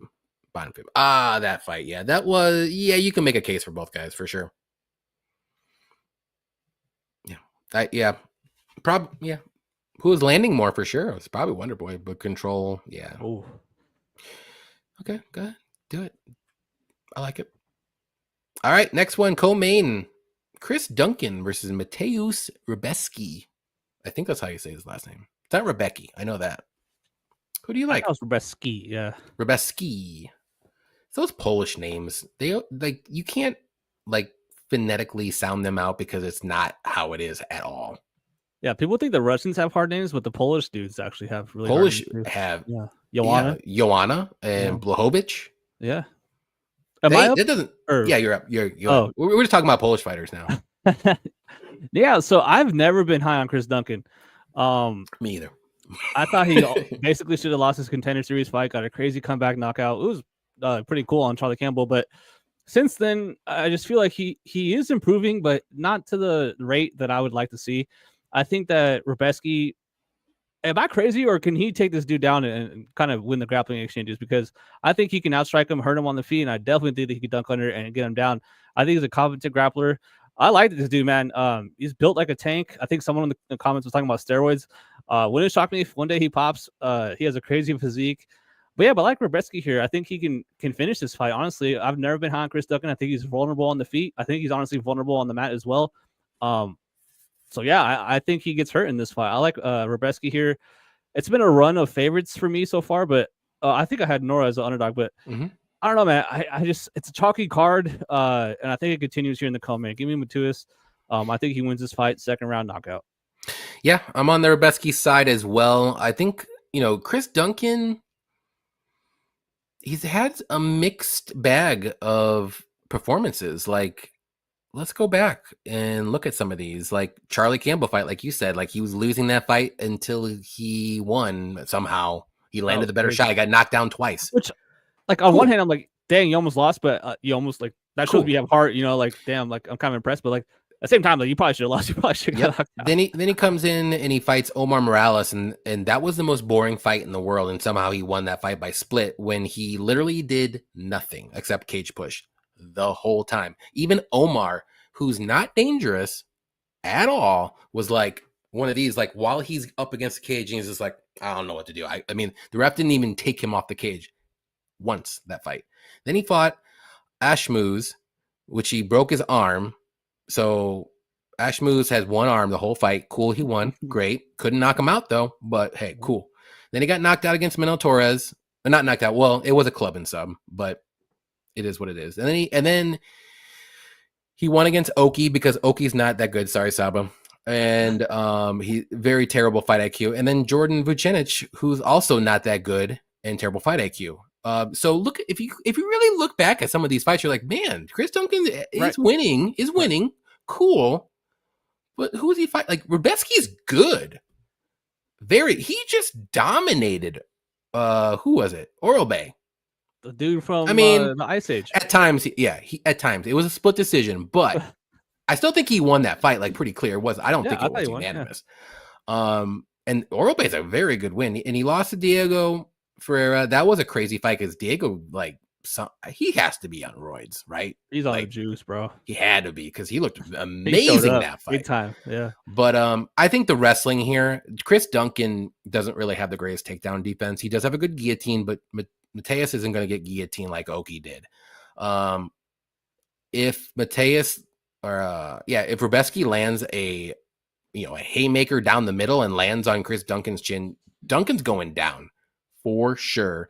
He might recover, but I don't know if he's going to be able to recover from this one because Rubeski can pack a punch. And I think Rubeski's going to be a little bit more durable. He's not going to be getting knocked down all the time. I think Duncan's going to he could lose rounds because of him getting knocked down. So to me, I don't see really how Duncan wins. Like, how does he win? Unless it's like a fluky guillotine, like it already happened twice, but I don't think that happens. Maybe if he stays at range, but I don't know. But give me, I'm on Rubeski's side, and my dog is hit my door, which is messing me up. But I like Rubeski to win here. I think he does find a finish, maybe in the second or third round, but we'll see. I'm gonna go get my dog and put him back where he should be. There you go. I'll be some comments. I'll be back. Yeah, hey, shout out to Haymaker talking about the sub here from Rubeski. I like him as a grappler, man. I think he flows well. I think he could pass guard here.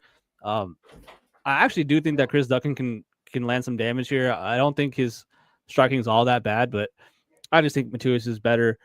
And Orobe is a savage, man. That dude is straight up related to Kangaskhan. No one could tell me otherwise. That dude descends from one of the greatest humans to ever live. And I'm like pretty sure he was thawed out of like a piece of ice because this dude looks like a Neanderthal. That's crazy. He got that win. Get some picks from the dog. All right. Yeah. Well, I don't know how Johnny's going to do that, but yeah. I'll ask him right now. Hey, yo, Johnny. What up? They're asking for your dog to make some picks.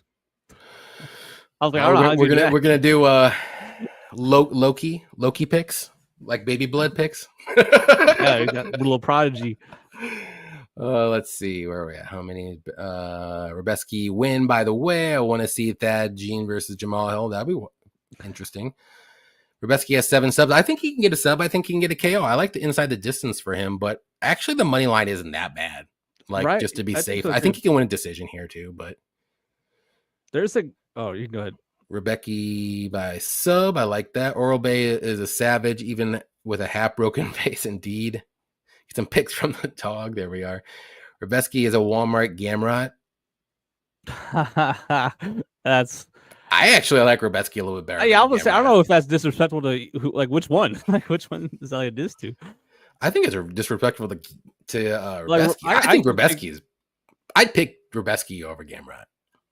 I mean, Gamrot just all he does is sniff crotch, bro. I know. Like, I hate that. I mean, he's great. Like, he's a great fighter. Like, but it's the UFC Ultimate Fighting Championship, not the Ultimate Winning Championship. And he goes out there and wins. He doesn't fight.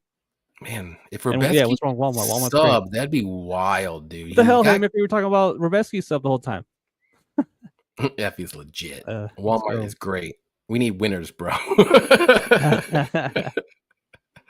All right, main event. The new main event of Tatsuro Taira. Thank you versus Hyun Sung Park. Gee, why you say it like that? I don't know. I just tried to be cool. It's not. Who do you like? Or is it my turn? I don't even know. Wait, who's up? You or me? I don't know. You want to go first or me? Yeah, I'll go first, man. I mean, I'm sure we're gonna pick the same person, but I mean, yeah, like I love Taira. I mean, I like him as a fighter. I think he's good. I'm losing to Roy Val, dude. Like, that's tight. Yeah, that's funny. That's funny. He does that. Like, but again, man, with the Japanese wrestling, man, these people are taking over, guys. Like, don't be shocked when Japan has just really good grapplers coming up in like 5 years because these guys are legit. And then with the whole short notice thing, I know he was supposed to fight Urseg Park. I mean, Park's good. Like, he does everything well, but to me, Taira does everything that Park does well better. You know what I mean? And so that's just how I see it. Like, I'm not saying Park's not a good fighter and doesn't have any shot in this fight, man. These guys, you're not gonna be locked in the cage and anything can happen. But I just think TAIRA's polished, man. I think he was ready for 5 rounds. I don't know if Park was against Urseg, training, how this is going to affect him. But, and like I said, like I'm not sitting here saying like, oh, he's a scrub, he's going to get ran over. Like, I mean, he's a decent fighter. He's not bad at all. But I just think at this point, I've seen more from TAIRA where I'm of the mindset where I think he can out-grapple him. I think he can outstrike him. I think he's smart enough to implement a game plan where he knows if one avenue isn't going the best, he can switch to another. I just like him as a fighter. I think he's fast, athletic, explosive. And the line indicates that. So at this point, it's moved a little bit too much for me to get involved. But I think he wins, man. Because to me, I think you think the line's too far? Yeah, isn't it like super blown up? Minus 350? Oh, I thought it was like a little bit higher. Even then, like I think this line should be minus 500 or higher. Yeah, I thought it was gonna be higher, but I saw it like 250, and I saw it moving to like 3. You saw it 250? Shit, that's great. Yeah, but I think he wins, man. But to me, it's like how I think he finishes, but it's just tough because you're gonna bet the sub. He's gonna get him out and get a ground pound. He's gonna give it the back, get a sub when you bet the knockout. So I always kind of hate betting the method of victory in a fight where I do think he can get him down. And just in those scenarios, it really depends on what the sequence happens. Like, is he gonna get him out? Is he gonna have the ref pull him off, or is he gonna give up the neck? So, or armbar or whatever. Like, I don't know. I think he finds a finish here. I don't think he goes the distance. I think that TAIRA does get the sub. I'm more of the mindset that I think he is more likely to get a sub than a knockout ground and pound here. But yeah, so give me TAIRA a submission here. I like him as a fighter, man. I like this spot for him. Yeah, I'm all over Tatsuro as well. I actually liked him in the other fight. Who was he supposed to fight again? I'm drawing a blank. You said Steve Ursig. I know he wasn't supposed to. Yeah, it was Ursig. Yeah. No, he what? Park was supposed to fight. Who was TAIRA supposed to fight? Oh, Albazi. Amir, and he always pulls out like a fag. Yeah. Oops, did I say that out loud? Whoops. Yeah, but I mean, I like TAIRA against Albazi, but I really like TAIRA now. And minus 350, I think, is a steal. I think he's better everywhere. Mm-hmm. Especially the striking. Like, that's the biggest edge TAIRA is going to have. And I don't even think TAIRA striking is like upper tier elite level or anything. It's just Park is a grappler wrestler. Like, he does have some power in his hands. He was able to knock out Shannon Ross, but who isn't? Other than that, like, he goes for wrestling and he tries to grapple and submit you and control you. But TAIRA is a demon on the mat. He can scramble, he can reverse you, he can sub you. I don't know what Park's going to do, because I think he's going to get finished one way or another, whether it's on the feet or on the mat. And you can get the under 3.5 at minus 125. I think that's a good line. I don't think this fight goes into round 4 at all. I think TAIRA gets a finish, or you can do, TAIRA inside the distance. I think you can TAIRA money line. Anything with TAIRA inside, like, I wouldn't do sub or KO. I would just do inside the distance if you want to do something like that, or the unders, or money line. Like, don't try to be cute and do a KO and it's going to be a sub, or vice versa. Because TAIRA can win by KO. Don't be fooled. Like, he's got good striking. He's very clean. He's very patient. And if Park doesn't shoot takedowns all the time and it's going to be on the feet, he'll take his time, and then he'll find the right shot, and then he can KO you. So, but we just seen a lot of grappling from TAIRA. But TAIRA, I think TAIRA is a better grappler. So, like I said, everywhere I like TAIRA. So give me TAIRA by I'm gonna say sub round 2 or 3. It ain't getting to round 4, guys. No way. The most recent comment cracked me up. Let's see. Korea gonna get a Japanese beating like it's 1930. Hey man, if we learned anything from the 1940s, it was that the Japanese will kill themselves in order to win. So kamikaze. TAIRA has that dog, That's true. TAIRA wins the walk in the park. There you go. I love it. Did I miss the Brenner fight? Yes, we both picked Rubovics. I'm pretty confident, just because Brenner is just a wild card. Like, he's just goes in there wild and crazy, and striking defense is going to not be his friend. And I don't think he's going to be able to out grapple Rubovics for too long. I don't think he's that good of a grappler, personally. I think he can grapple, but I don't think he's that good. Yeah, I thought I picked Rubovic as well. But yeah, typical brawler versus boxer. You got to brawl the boxer, box the brawler. Yep. Bujovic lands more and his better striking defense that edges him the fight. And he is a dog too. He's just as big of a dog as Brenner or better. So Haymaker says these cappers are effing awesome. Subscribe, like, best of the best. Let's go. We love you too, Haymaker. Let's go. Alabama is the new Kansas. I have no idea what this comment means. I have no context. So I immediately went to like Bryce Mitchell. Me too, but I was like, I think he meant like it's Arkansas. It's Arkansas. New... But I'm like, why did I go to Bryce Mitchell for Alabama? Are we talking like football, like college football? Because Kansas sucks. Are we talking about college basketball? Because Alabama's actually pretty good now, and Kansas used to be very good. Like, what are we talking about? That's actually probably what it is. It might be. Good work.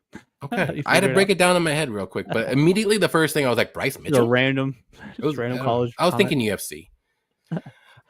I'm tired of hearing it's an easy fight for him. Whoever thinks it needs to park their brain. Yeah, I agree. I think TAIRA is easy. Buffalo owns Kansas in football. Well, I hope so, but not lately. We'll see this year. All right. We broke down all the fights. We told you who we like, who we don't like, who we think is stupid, who we think could be smart. Now it's time to give you our easy money parlay of the card. What do you like, Effie? We should do Rebeski. Easy money parlay? We should put Rebeski in one, I think. Yeah, I like that. I mean, I'm pretty confident that he wins. So that's one leg. Easy. To get the plus money is the next question. 300, around minus 300 or less. So Bashi's out. Yeah, he's minus 700, and I wouldn't touch that to save my life. Dang, dude. Even the Vallejos line's crazy. Yeah, it's minus 4. I get it. I don't think it's that bad. It was minus 500. It came down a little bit. I wouldn't have touched that minus 500. Yeah, same. Even now. I like the over in that fight a lot. I might. That's what TAIRA. What's that? It's minus 350, but it would only be, what are we at? Minus 110 or so. I think we can find better than TAIRA. Even though I'm confident that he gets it done. Actually, we should just do fight doesn't go. For the main? Yeah. Minus 210. Okay. Plus 119. I like that a lot. TAIRA wins the decision here. That would be a bad look. Park ain't gonna go 5 rounds. That's what I'm saying. Yeah, you should finish this guy. Yeah. He's only been in decision once in his career. Ain't no way. I don't even think he's had a 5-round fight. No, he's never been in a 5-round fight. Yeah. Ain't no way, boy. I like you. Well, do you like it? I don't want to just take over and run away. I mean, because I like TAIRA in general, and then I do. Okay, let's just I like it. Let's put that on the side. Let's see if there's something else that just grabs us.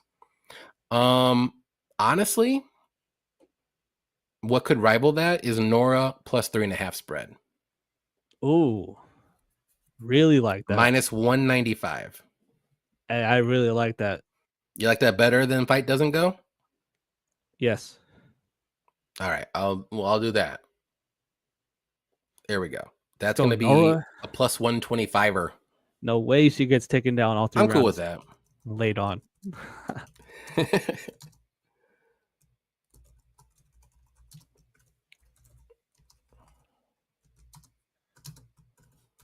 And you might be able to find this a little bit better on certain books, but this is DraftKings, and DraftKings has not been great as of late. That's the easy money parlay. I love it. Love it. I also love fight doesn't go the distance, though, in the TAIRA fight, though. I might put that in a minus 110. Dang it. This is what happens when I go on my show and I start talking bets, and I'm like, dang, I really like this now, and I didn't want to do it, but I might do it now. All right, let's do the fun beer money parlay. Let's get some crazy stuff going. What do you like? Anything crazy that jumps out at you? I'm looking now. Man. I'm just I'm scraping away, or throwing away, I should say, any fighter that I'm not like confident that they're going to do something. I feel like that leaves like 4 people though. I know. Vallejos decision. Who? Kevin Vallejos Oh, okay. What's decision that? plus 240. Oh wow. That's wild. Yeah. That could be like the risky leg. We'll come back to that one. I kind of like that for a risky leg. Maybe we could do like 2 safer ones. I was gonna say Aleski decision, but he could finish. Zaleski, yeah, he could. I'd rather, if we did something on that fight, I would rather do inside the dist or KO. It's 240. Inside the distance would be plus 175. That's not bad either. Just to be safe. Yeah, I think I would rather do the inside the distance. Ribovic's decision. What's Trayshawn Gore knockout? No way. Well, we're getting crazy, right? Like, No, we didn't pick Trayshawn Gore. I'm not. also, I mean, I'm not getting it that. happens. I'm looking at something that we both picked. Ribovic's decision though is plus 165. Do you like that better than I like that. Vallejos' decision? Well, I like both of them. Well, more than who? Vallejos Dude, decision. I like both of them, honestly. Which one do you like better though? The better odds is Kevin, but I do think Ribovic's and Brenner's a little bit more. They're both fucking durable. Damn it. We can't put both of them in there. Chaos at some point. Yeah, but I think the Vallejos fight might be chaos a little bit too. Yeah. Okay. We'll keep talking it out. Should we do what's Pulaya? TAIRA inside the distance? With what? Paired with what? I don't know. We got 3 legs. TAIRA inside the distance is minus 105. I like that a lot. Yep. We'll throw that in there. That's a safer one that we both agree. Okay. Let's find one more or 2 more. What about Audrey inside the distance or KO? One of those. Let's see. You say Audrey or it's Andre? I know. I'm like, wait a minute. Minus 1. Oh, wait. KO is plus 200. Decisions plus 275. Inside the distance is plus 150. He probably doesn't sub him, yeah. Probably just be KO, right? I would say KO. I don't think he's got any. He might have Nick a couple. Can get knocked the fuck out. He could. He's got 2 subs and 5 KOs and 2 decisions. So more KOs than anything for sure. At plus 200, Klein's been KO'd how many times? 1, 2? His 2 losses have been by KOs. 100% KO rate. We can get wild. We can get wild with it. I'm okay with it. I'm cool with it. Shoots, denied, tired, open, knockout. Boom. Now we wait for the main. Audrey KO plus 200. Okay, we got Audrey. All right, next one. We can be a little safe on this one. Dude, let's go Nora money. Or no, we already have her. I got Nora. One. I don't want. Yeah, do that. Unless we're like super amazingly confident. We should look for who can get a sub, like a sub. We can kind of do like a cycle parlay almost, but it'll be like a KO prop, a sub prop, and then an inside the distance prop. It'd be a different kind of cycle. So we need a sub? Yeah. Who do you think gets a sub? It's got to be Rodolfo or Bashi. I don't have the lines for Bashi yet. Oh, damn. I can look and see. Hold on.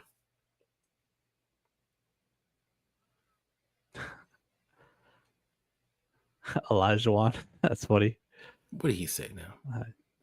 He caught the joke. Yeah, I caught it like 9 years after.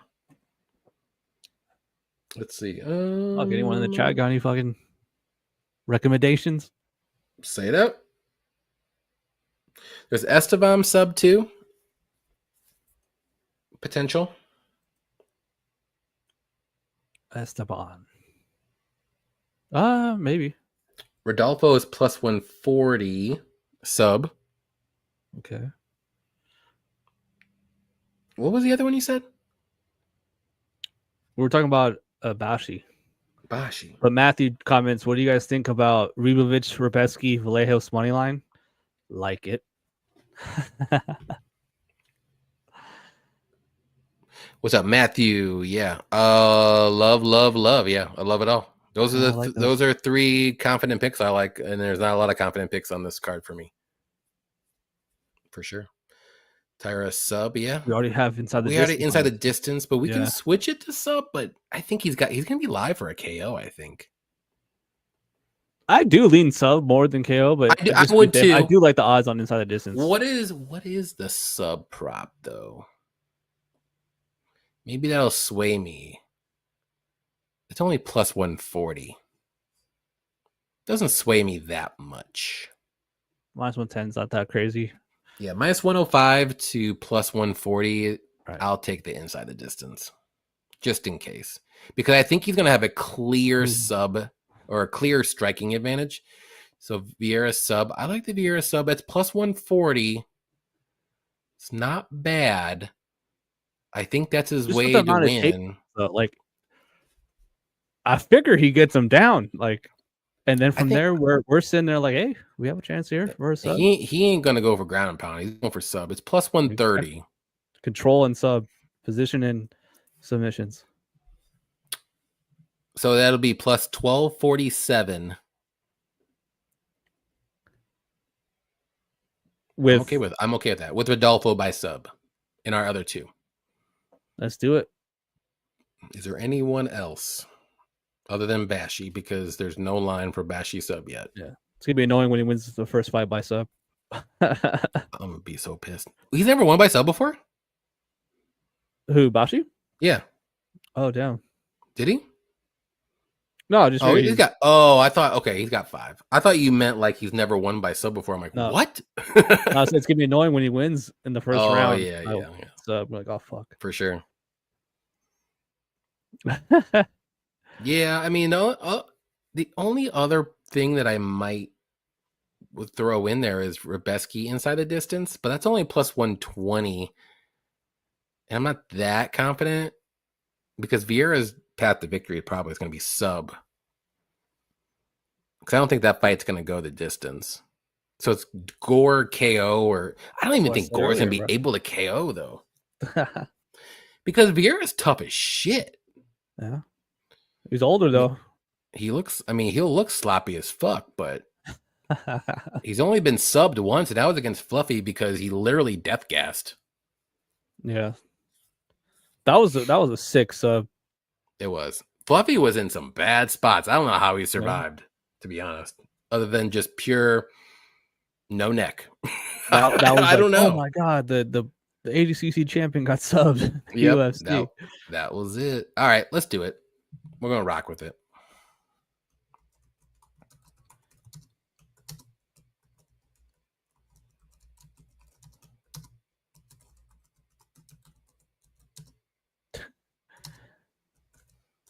She does have perfect genes. Yeah. Shit. Oh yeah. All right, here we are. Here's the beer money parlay. TAIRA inside the distance. Audrey KO, and then we got Vieira sub 1247. You probably can get that a little bit better on FanDuel if you have that. You probably can get at 1,500 or more because they love giving out free props for some reason, because probably nobody hits them. Sick. That's sick. But that's DraftKings right there, because DraftKings doesn't have good lines really for whatever reason. I mean, they're okay. DraftKings when I'm outside of Nevada, and I love DraftKings when I'm able to. But I mean, I like it too. I do use it the most, but like I just noticed lately, like I don't. They're just like this, maybe the second or third best, but you have to go to different. Overall, though, I think they're the best overall, like for every sport. But certain sports and certain things, like our certain sports books, you notice a little better odds for certain things, and you have to go that way if you want to do one bet. It's like blah, blah, blah, blah. Yeah, you definitely have to have more than one book, man. I like, even with in Vegas, like Man City against the Wolves or whatever, minus 240 on one, minus 210 on the other. I'm like, oh man, you're betting big. That's a big deal. Yep. Well, yeah, if you're betting in the like thousands, that's a big deal for sure. But if you're betting like $25, not that big of a deal. Yeah, exactly. Yeah, those people don't care. Nope. All righty. there it is, boys and girls. We are under 2 hours for once. Usually we go to about 2 hours and 20 minutes, so we did it. Surprised, but yeah, let everybody know, Effie, where they can find you and what you got going on if you do have anything going on right now. I don't know what I got going on. It's a mess over here. AnyAction SportsCast. I'm on Instagram and Twitter a lot more than YouTube these days. If anyone wants to be my co-host, hit me up, DM me, and we could do a show every week. Scotty Law. Yeah, hit me up, bro. Anyone. As long as you're down, dude, talk about fights every week. Obviously, I'll follow the UFC very closely. I talk to Johnny all the time. And yeah, like I said earlier in the beginning of the show, the last 2 cards have been kind of crazy with fighters not fighting the way they should, or at least I think that they should. So logic has been kind of put on the back burner going into these predictions, and hopefully we can come out on the other side finally in the green. So another Apex card, and it should be good, man. Hopefully these people go out there and shoot these takedowns like they should, stay safe on the feet like they should, and light people up like they should. So yeah, thanks for having me on. It was fun. Always fun with the chat. Problem. Super funny chat. And yeah, man, thanks. Love it. Yeah, like I said, next time we're gonna have to pick out a card where we have no idea other than maybe just the main fight. Let's not look into it. I'm cool with it. Like I want to do like an experiment. I think we can. Dude, I've done that before. I've done that on my YouTube where I didn't know the lines, and I would go through the topology. I was like, all right, let me guess this fight, and I would go and I would see what the line was, and if I was like, this guy should be minus 130, and they're like plus 280, I'm like, oh fuck. I only did it for one video, but it was fun. Yeah, I'll just have to tell my Patreon people, I'm like, listen, guys, everything's going to be a couple days late because I'm not doing anything until after the show. Hell yeah.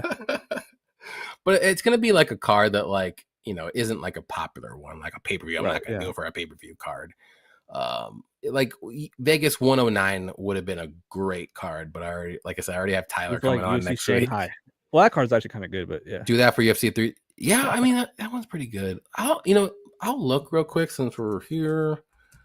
What card and see if there's like a card coming up that I have no idea what it is, like other than just the main thing. UFC Perth. I mean, that's in September though. I don't want to do Noche. That's gonna be a bigger one. Paris is gonna be a bigger one. We're not going to do pay-per-views. It's going to have to be a while because they don't have a lot of stuff out past September. So, dang it. Delete and Hernandez would have been great. I literally have no idea other than those 2 fighters who is on that card. I agree. Fuck. We should have thought of this earlier. Sucks that I got Tyler on already. Yeah. That's all right. All right, guys. Take care, guys. Thanks for showing up, participating in the chat. Please hit that like button if you haven't on your way out. And we will see you next week here for UFC 109, which I don't know any other fighters other than Delise versus Hernandez. So let's go. Good luck with your bets. Hopefully everybody hits and the fighters actually fight the way they should. Like you said, let's go. Take care. Peace.